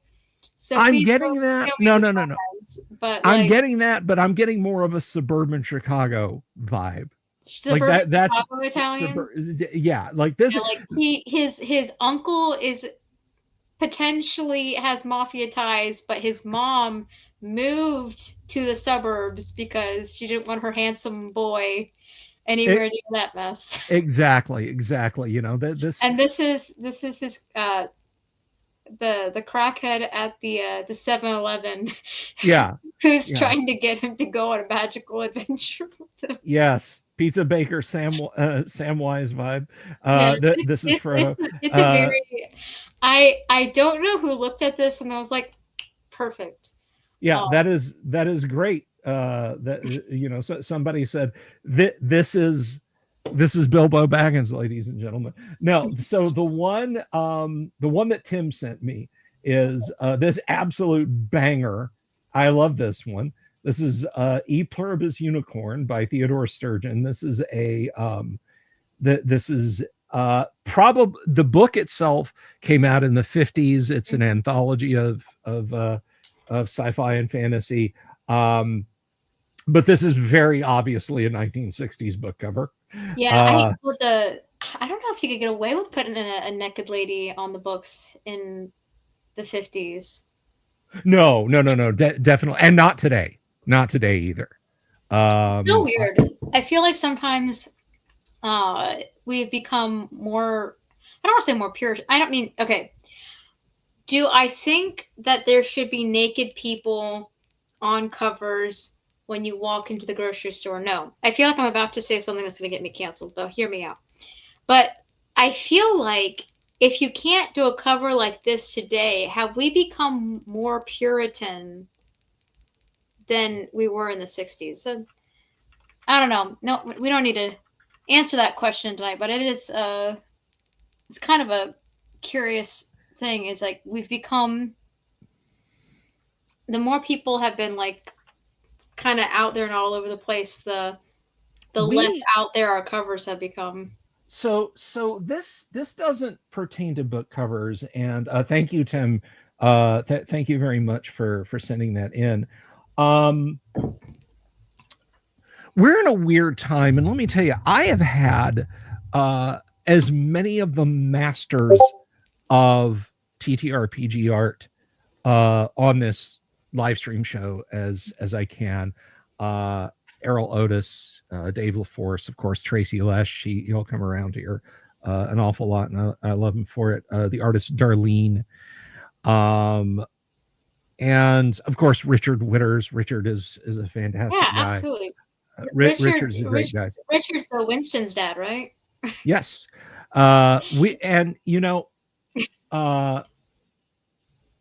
Dungeons and Dragons, not to find a point on it, Gary wanted Boris Vallejo and Frank Frazetta. Gary could afford Greg Bell, Keenan Powell, Tracy Lesh, and we got great Frazetta, but we got great art. We did get great art. The truth is, we all want Frank Frazetta to do our art. We all want Frank Frazetta to draw us. Exactly. I'd be afraid. I think Frank Frazetta would probably. Can you imagine if Frank Frazetta painted you on the side of a van? I'd be like the slovenly, fat-bellied guy sitting in the background while Conan was rushing at him with a sword. That's what I. A little bit of the Meatloaf "Bat Out of Hell." Yeah. A little bit like hair blowing in the wind,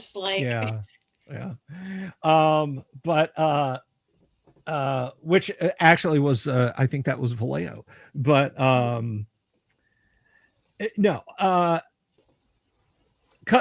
cover art and interior art for Dungeons and Dragons, and to a lesser degree to other TTRPGs, they were not afraid of the female form. Now, whether you consider that gratuitous, whether it's cheesecake to have Bubastis and the deities and demigods with her bosom exposed, or whether you're just like, that's absolutely fine. I think it was Sandy Peterson said when he got supplement 3 Eldritch Wizardry, which had a cover done by a 17-year-old girl, Deborah Larson, which has a naked woman lying on an altar. Yeah. He said, I was so shocked by that when I got it home, I took a magic marker and drew a bikini on her. But I there have never been, and I actually had someone tell me that it was good that D&D moved away from pornography in later editions. And I was just like, what pornography are you talking about? Did I miss something somewhere when I stopped playing at first edition? Was there something that came up in 2E? And there's no, all the porn art that was in 1E. And I'm like, where? What pages? It's all over the place. Look on. And I was like, really? That's what you consider pornographic? And I've now completely destroyed this live stream's monetization. Well, okay. Might as well switch it off. The weird thing is that even if you look at like the contemporaries of it, like Playboy existed. Like It's not like there wasn't an equivalent that you could compare like the gratuity to. Yeah. Now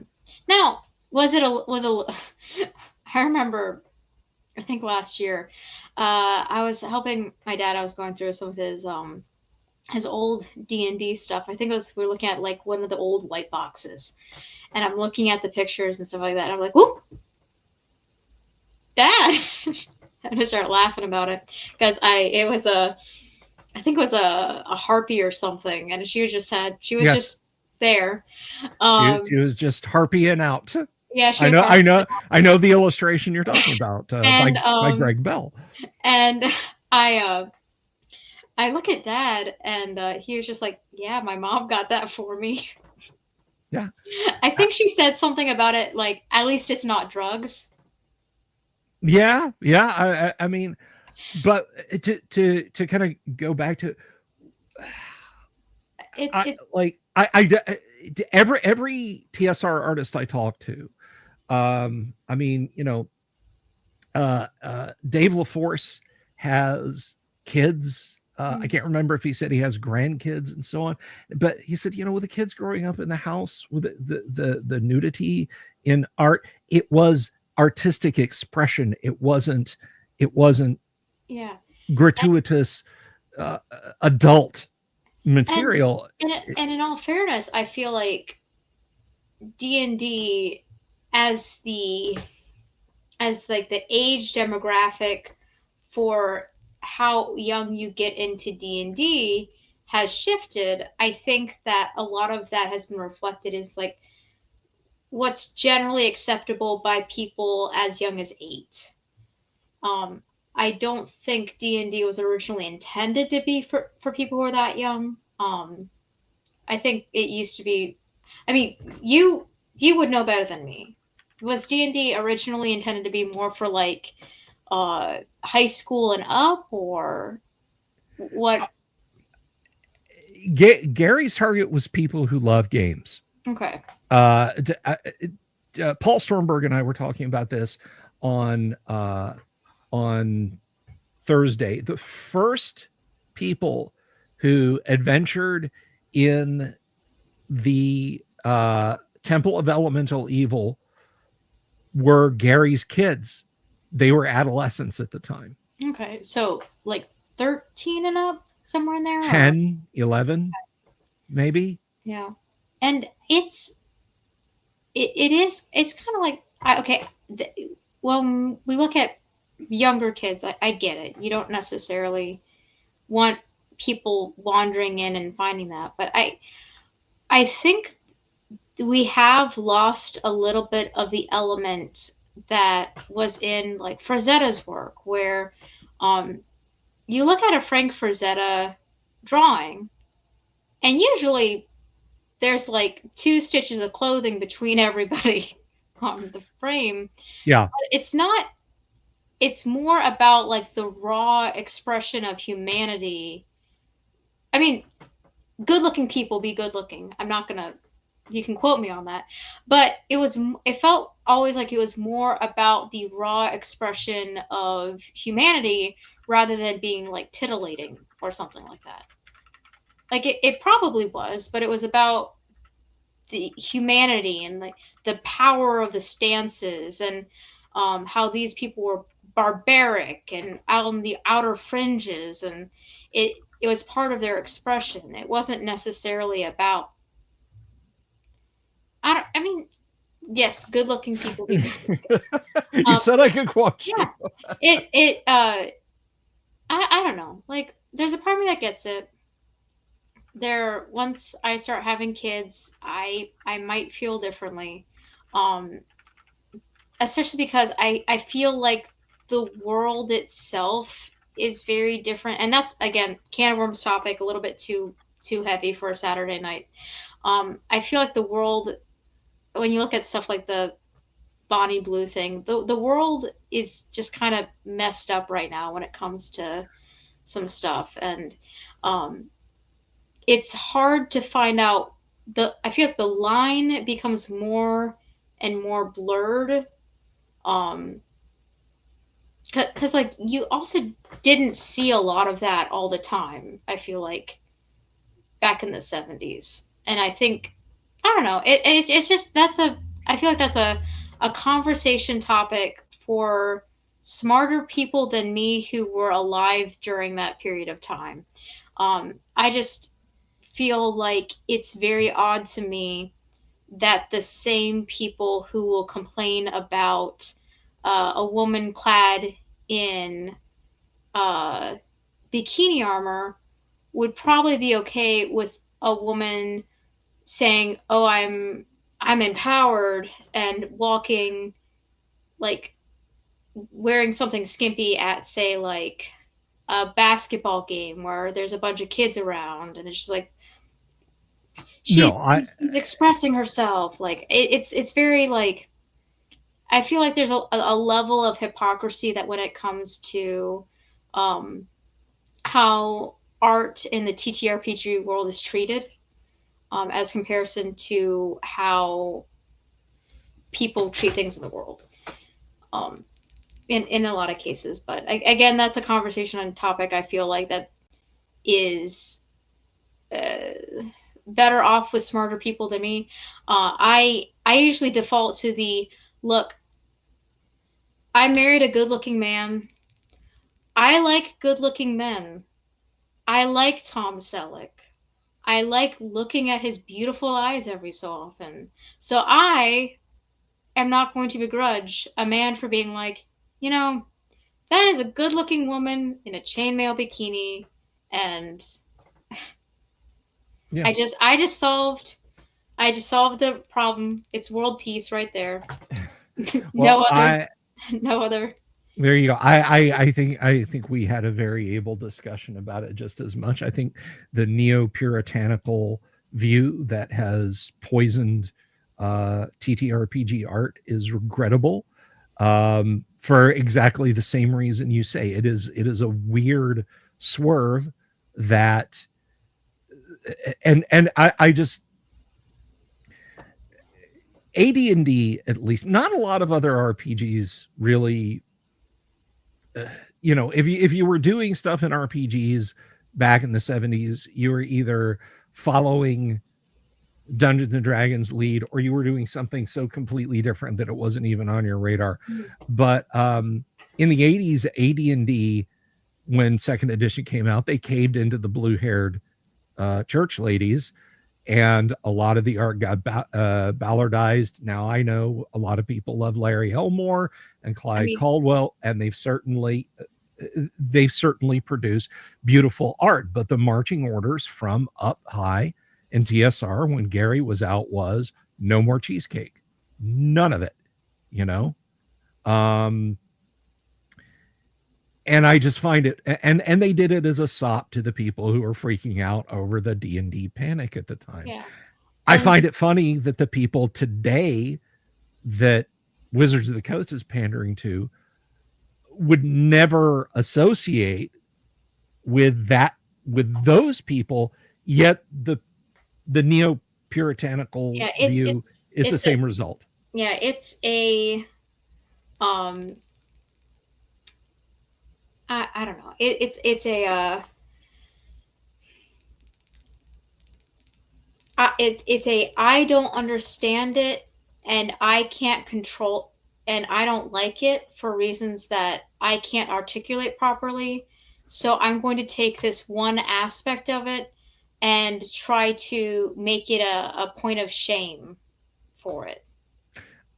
You know what? I think that is a fine place to maybe take the exit ramp off that highway, because I think you have articulated the point of view as well as we could ask anyone.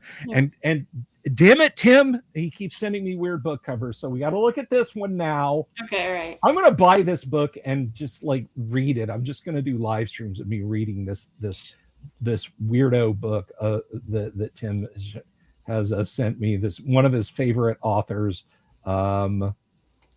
This is for you, Tim. Let's see, where is it? There it is. Share.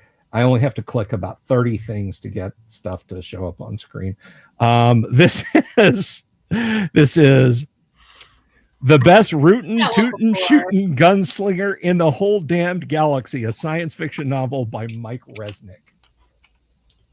Yeah, I have seen that one floating around a couple times, and it is it's a lot of fun. I think Tim actually showed me that one during our live stream too. I love the little revolver on him.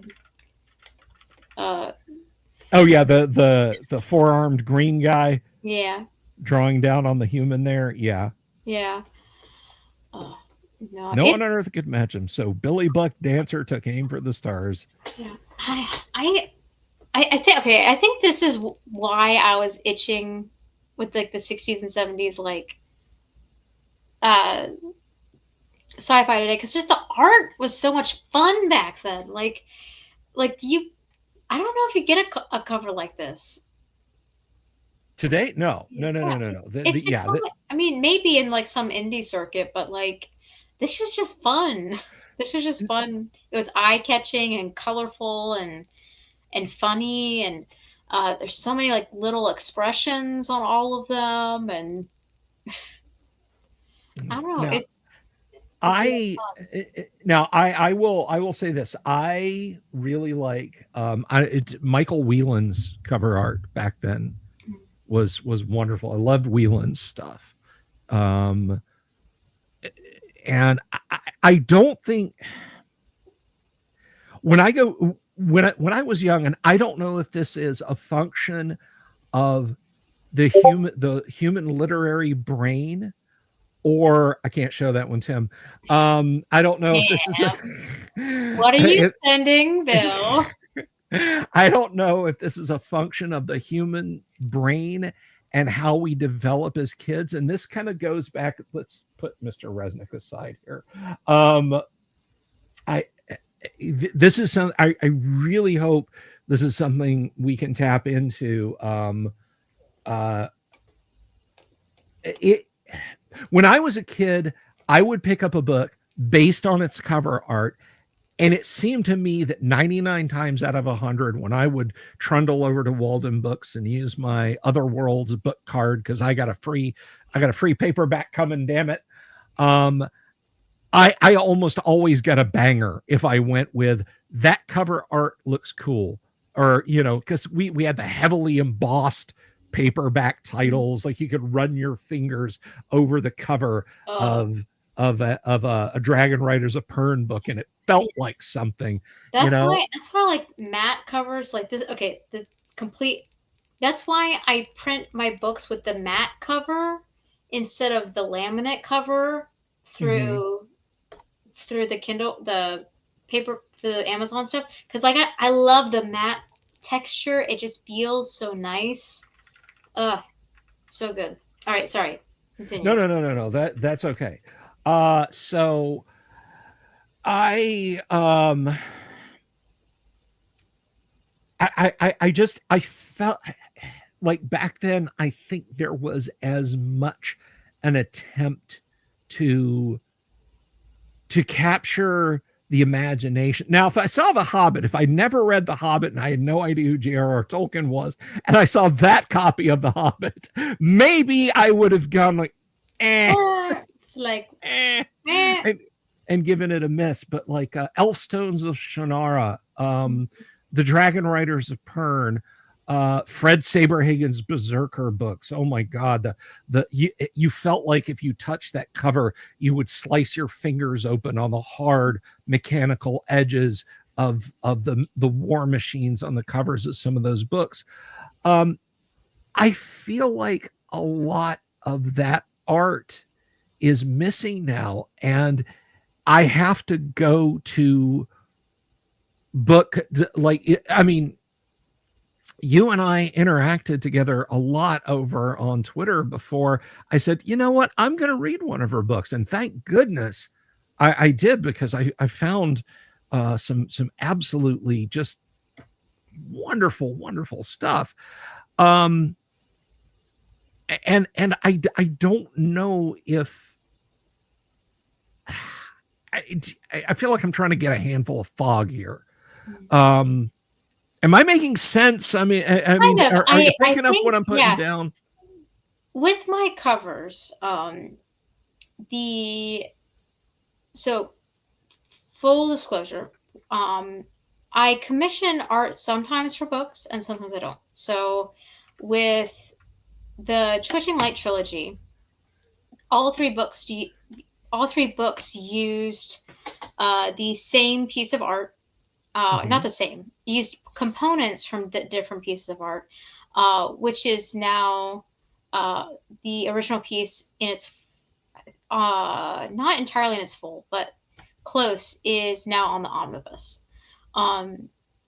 Now, I think it's actually, you can actually, rewind a second. It's not the full piece, but the full piece is actually inside the book, so you can actually see it now. Okay.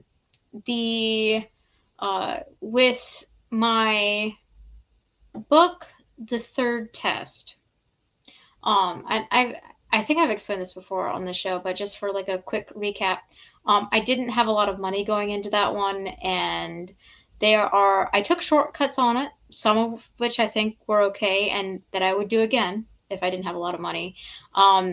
Some of which I wouldn't, and I've learned from that. And now there is a revised edition of the third test available. So it like lightly revised, a little bit polished, a little bit cleaned up. But one of the things that I used to kind of save a couple bucks is that instead of hiring a cover artist, I actually created the cover art on Canva. Okay. So it's I don't know if you can pull up a picture of it. Let me see. Because I might actually be able to send you, but I'll send you the. Let's see. I think I can. You dropping it to me on X or Yeah, I Discord? can. I'll drop you. I'll drop you the pictures. Because I should be able to get you. All right. But I'll keep chatting while I do. So Sure. what I'm sending you now is the new cover that I updated, and then I'll get you the old one. But I think part of the reason why it's difficult to get good art is that, like we were talking about before, a lot of art is a lot of books and a lot of media are being pushed out more often. Mm-hmm. And if you're doing multiple, I'm also going to send you the second initiative as well. I think a lot of people, it's difficult when you're an indie author to drop a lot of money. I'm sending you the audiobook version of the original third test cover. Okay. And that is the cover that I have when this. Yeah. But the first one you're gonna see is the new cover. Okay. When I first created the book, I didn't have a money. When I got the first cover, it was around $500, and honestly, I didn't have that kind of money. And this was $500 like in 2019 as opposed to like post-COVID money, so to speak. Right. So it's when you don't have the money to do that kind of thing, and I think that's what a lot of publishers, both in the indie space and outside the indie space, are going through right now. Is there's just not enough money to hire people, professional artists, a lot of the time, to create good pieces. So that piece is the original cover that I created for the third test. As you can see, it's a serviceable cover. A lot of people still preferred it over the update, but it is a very simple cover. With it being a sci-fi thriller, I wanted it to be kind of understated and stark because I felt like that could work for the genre. Right. But again, it's a very simple piece, created by me about 2 years ago. And then the other photo that you just had. So this is the updated version. This is also made through Canva. Again, this is not work from a professional cover artist. This is Canva. And I think that probably for a lot of people, it shows, I guess, but I don't think it's a bad cover. Like I wouldn't put it out there if I thought it was a bad cover. It's definitely has more detail to it than the third test, and I'm actually kind of proud of how it turned out. I think it looks pretty nice. But again, and then this is the second initiative, which I made fairly recently, And it was another reason why I wanted to update the third test cover, not just because I was updating the file itself, but with the second initiative coming out and the cover being a lot more detailed, I wanted to sort of zhuzh up the third test cover as well. So I I don't know. It's hard because from what I know of both the traditional and the indie publishing industry, um, books are not the most lucrative thing in the world. Um, you're really not making a lot of money on the on what you put into on a book that you sell, unless it's a smash hit, it's a celebrity book, or that kind of thing. So it's hard, I think, trying to play devil's advocate for the trad publishing industry for a minute because that's fun. Um, I think it's hard to justify an additional round of expense when you've already put a lot of things such as editors and all the other things like ISBNs and things that go into it, because a book can cost, when you go through a traditional editor and a couple rounds of editing, it can be a significant expense. I've seen people in comment sections saying that, hey, I spent 10 grand to get this book situated, and I think that person said it's just not working. So it's a lot of money and a lot of time to put into a product, and I think it's why you don't see a lot of those covers anymore, is because the more books they're putting out, the less investment they have to go into individual books.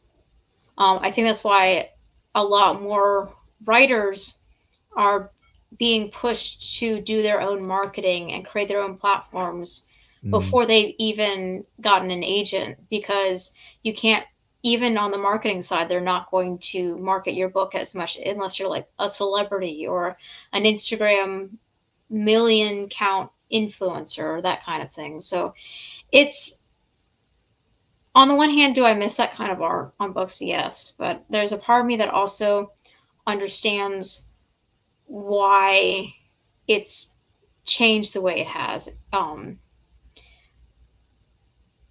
from like an economical side of it. But that being said, with my books, I do try when I can to hire an artist. For example, among the juniper trees, which I should have sent you earlier, but I will now. All right. Let me just send that over for you real quick. So this was actually an art piece originally, done by an artist I ran into on Instagram. And she's just a lovely human being. She does, it's just there. Where'd it go? I just put you in the folder. There it is. Okay. So that's among the juniper trees.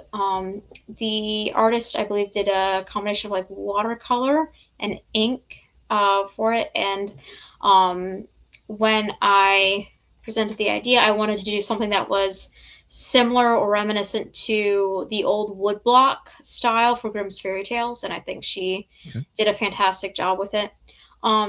Now, keeping it real, this cost me like almost $1,000 to get done. Wow.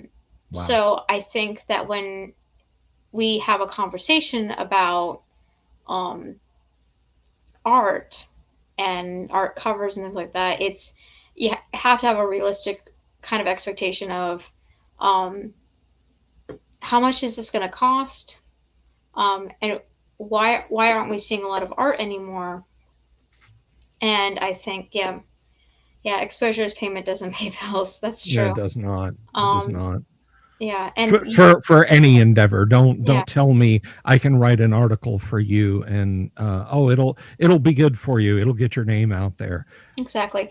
And I can get my name out there with Twitter. Thank you. And it's not fair to artists to say, oh yeah, you should do a wonderful piece for me and I'll pay you half of what you're worth. So it comes into like a a weird kind of like deciding where to invest, when to invest, uh, and going from there. Picking which projects to invest into, and deciding when you have the funds to do so, and that kind of thing. Um, but it's I don't know, it's a process, but it's one I think that um, most writers have to figure out in their own time, and and honestly, that's okay. Well, I mean, if I may be so bold, not to blow too much sunshine, I think you are. I think you're navigating the waters quite well. I like what you write. You're Thanks. clearly you're clearly making some good headway. And Yeah. uh, is there? And I know we're just hanging out. We're just chilling. We just got our feet up on the front porch in the glider, as it were. But is there any one overall statement you'd like to make as Or far just as far as the writing industry goes? um, I mean, if there's not, that's fine. well, We save it I for the next time. think if I can if I can say something controversial, I think Uh-oh, a quoting lot. controversy on my live stream. Go ahead. Um, I feel like a lot of writers would be better off if they worried about their own stuff and stopped trying to pick fights about other people's stuff. I think that is some solid advice. Yeah, I think that I is feel some like I see absolutely so rock solid many. advice. Yeah, I feel like I see so many people complain about. I feel like I see a lot of pub indie writers um, complain about what people in the trad publishing stuff is doing. It's like, okay, but thanks, Jack. But I feel like, but if you're complaining about trad stuff, it's like, okay, but you're indie. Why are you spending all this energy and time focusing in on what's going on over here when you chose that you didn't want to worry about that stuff? Like, it's good to keep an eye on things for sure, but like, if you're choosing to be indie, why are you worrying about what some trad published author is doing? And um, if you want to become a traditionally published person or a hybrid, maybe then's the time to kind of get a grasp of the waters. But if you're content to be indie, why are you worrying about what other people are doing in a different lane? Like, if it's a different lane than yours and they're staying in theirs, like, just do your thing, stay in your lane, kind of figure out where you want to go next. Um, to bring in the driving equivalent, usually people that keep paying attention to what other people in the other lanes are doing, if they aren't careful, they can cause an accident because they drift out of their lane, so to Yeah. speak. No, Um, I agree with you, and I'm going to back you up 100%. I think you know I'm a veteran of the edition wars, baby. I jumped into it with both feet back in '99 and slogged through, and I murdered enough electrons between then and the mid 2000s to probably have written a dozen books myself. And I can tell you one thing that it resolves: going on the internet arguing with people about their opinions on whether it's what they're doing in their own books, what they're doing with their own published industry, or what they're doing in TTRPGs is nothing at all. It doesn't fix anything. It just wastes a lot of time and effort that would be better spent doing productive things. yeah. Um, And I think, especially on the writing area, is when you're building platforms, is you want to connect with readers. Mm-hmm. And if readers just see you fighting other writers all the time, it's just like, okay, is this really making you seem like an attractive person to be around? And not like attractive in like the physical sense, but I think people who are good humored and don't get into fights all the time, or like reasonably tempered, good humored people are people that people want to be around. um and I think when if you're trying, and that's not to make it sound mercenary, but if you're trying to sell things, um being somebody that people like Yeah. um is, or like a generally likable person. Not that doesn't mean not having a backbone or not having beliefs or opinions, but um making everything like, oh, we have to constantly be fighting about this, or always have to be arguing about this, just like it's a lot of time and energy that usually just goes into nothing. So, but yeah, no, it that's really the biggest statement I can make. I think Yep. just, I Right don't know. on. I also don't know if that's just the baby speaking, because now that I in my first trimester, I'm sure everybody loves to hear about this. Um, my energy level has just crashed significantly. Um, No, I get it. Look, I'm a dad of two. I watched Mrs. the Dungeon Delver go right through this a couple of times. I completely understand. yeah, and it's I just like completely I understand. have this amount of energy every day, and some days it's smaller, and some days it's bigger. So I would like to spend it on working on my books, or memeing online, or um, working. Past couple weeks has been, last week I should say, has been assisting another author with their manuscript. Um, so it's just I felt like, well, I have the energy to stay in my lane and do my thing and write my books, and kind of just, I don't want to say Bob Marley it out, because no drugs are involved, but like just cruise down the highway and not worry too much about what other people are doing. As it should be. Um, well said, Alyssa. Very well said. So I would imagine at this point, as we have crested the quarter hour, that perhaps your energy levels are going down. Because if they are, Yeah, probably getting there. Might okay. hop on an episode of Columbo or something. Well, Something uh, crazy. for just one more thing for the evening, right? Pardon me, ma'am. Just one more thing. Columbo will forever live in my heart because, my God, anytime you want to say, let's do an episode and just give Johnny Cash a guitar, I'm all for it. That Perfection. perfection. That actually, as much as I love Magnum PI, I have two actual Magnum PI shirts. Mm. They are from the company that made the Hawaiian shirts. You will see me wear them on the live stream.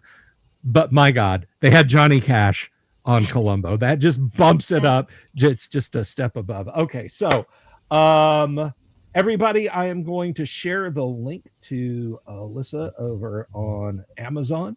Go get yourself some horror, some sci-fi, some fantasy, all kinds of wonderful stuff from this absolutely wonderful person whom I hope will grace these electrons with her presence again very, very soon. You going to be anywhere where people might see you in the coming weeks or months?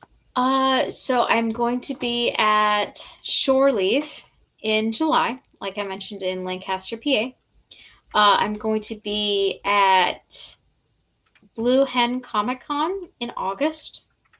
Um, and I think the only other confirmed is going to be Ocean City Comic Con in December.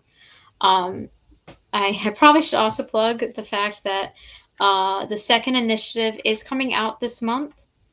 I'm planning, not this month, next month. I'm planning. But I already did my happy dance, so it has to come out this month. Um, Send me a reader copy or something. I'm planning on it coming out. I want to say the weekend of the 19th, but right now it is currently with the other author who's like going over it. And I've said this before, like in my like rare moments of self-reflection that you guys see occasionally on Twitter. I when I wrote the third test, and caveat saying I'm proud of the third test. You should be. It's good. It's a good sci-fi book. I have described it often as a drunken lawn dart of a book. I launched it out at 3:00 in the morning after a full night editing session, which started at 8:00 when I got home from a convention. Don't laugh at me. It was a weird time in my life. But I got home. I got home from a convention at 8:00, edited until 3:00 in the morning, hit the submission button, woke up and thought, why did not like 2 days later, like I probably should have done a little bit more proofreading. But I learned a lot of lessons from that book.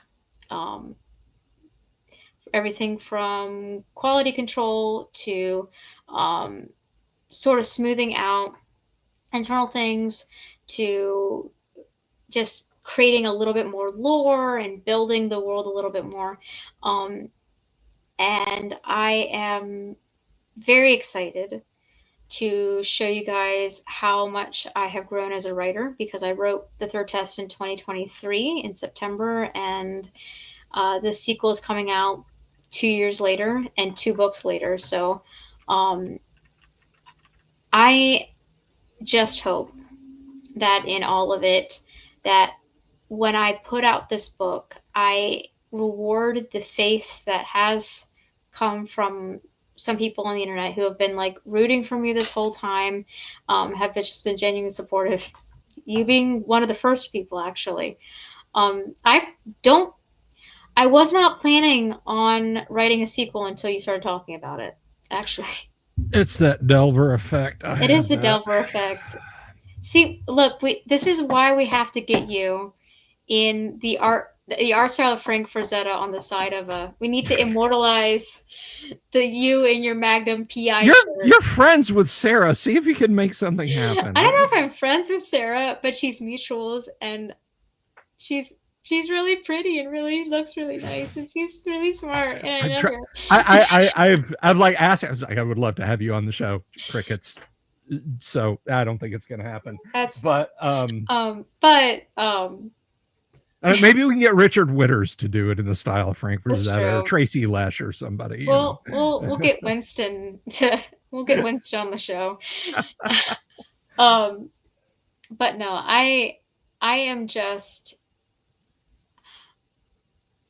after all the work and stuff, and then as I'm kind of edging towards 30. I know. Oh no. I know. I'm not saying that I want the internet to be proud of me, because that sounds very silly when said out loud. But I'd like to do the people who have been very supportive over the past 2 years proud. And so once I get this back from the proofreader, I've gotten a lot of great feedback from a couple different people. I've done a couple rounds of beta reading at this point.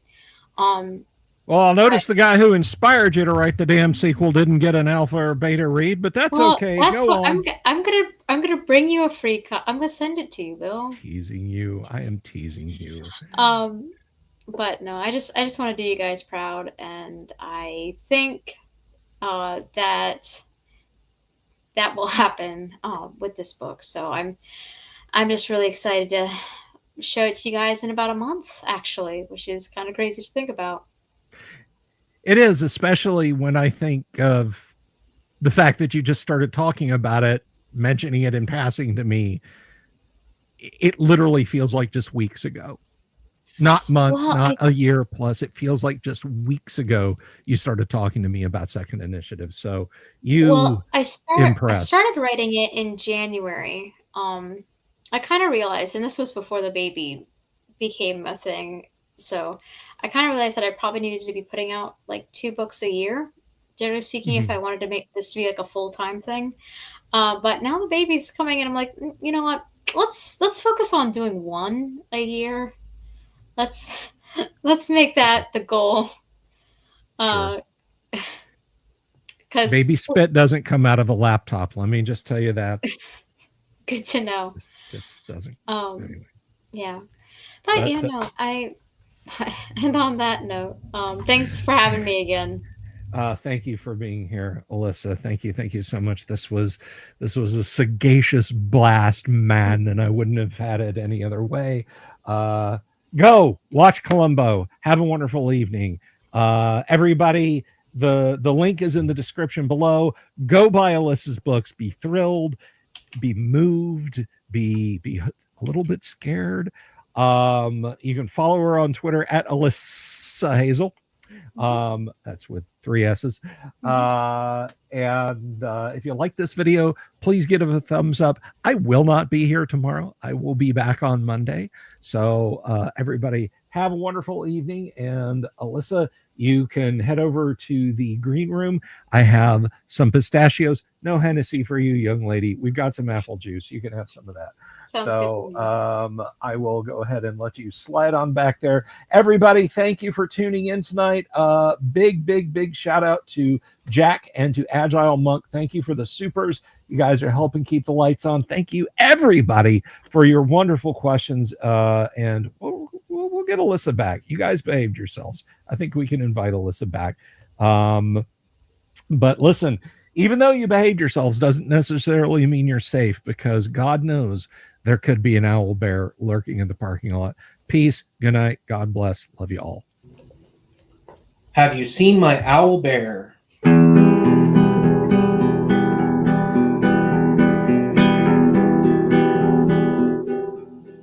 Here's to all the weirdos everywhere, in the woods and in the air. Have you seen my owl bear? Should I shave off all my hair? Bobs are all around, some live in tunnels underground. Some are fat, some are rich, some are sleeping in a ditch.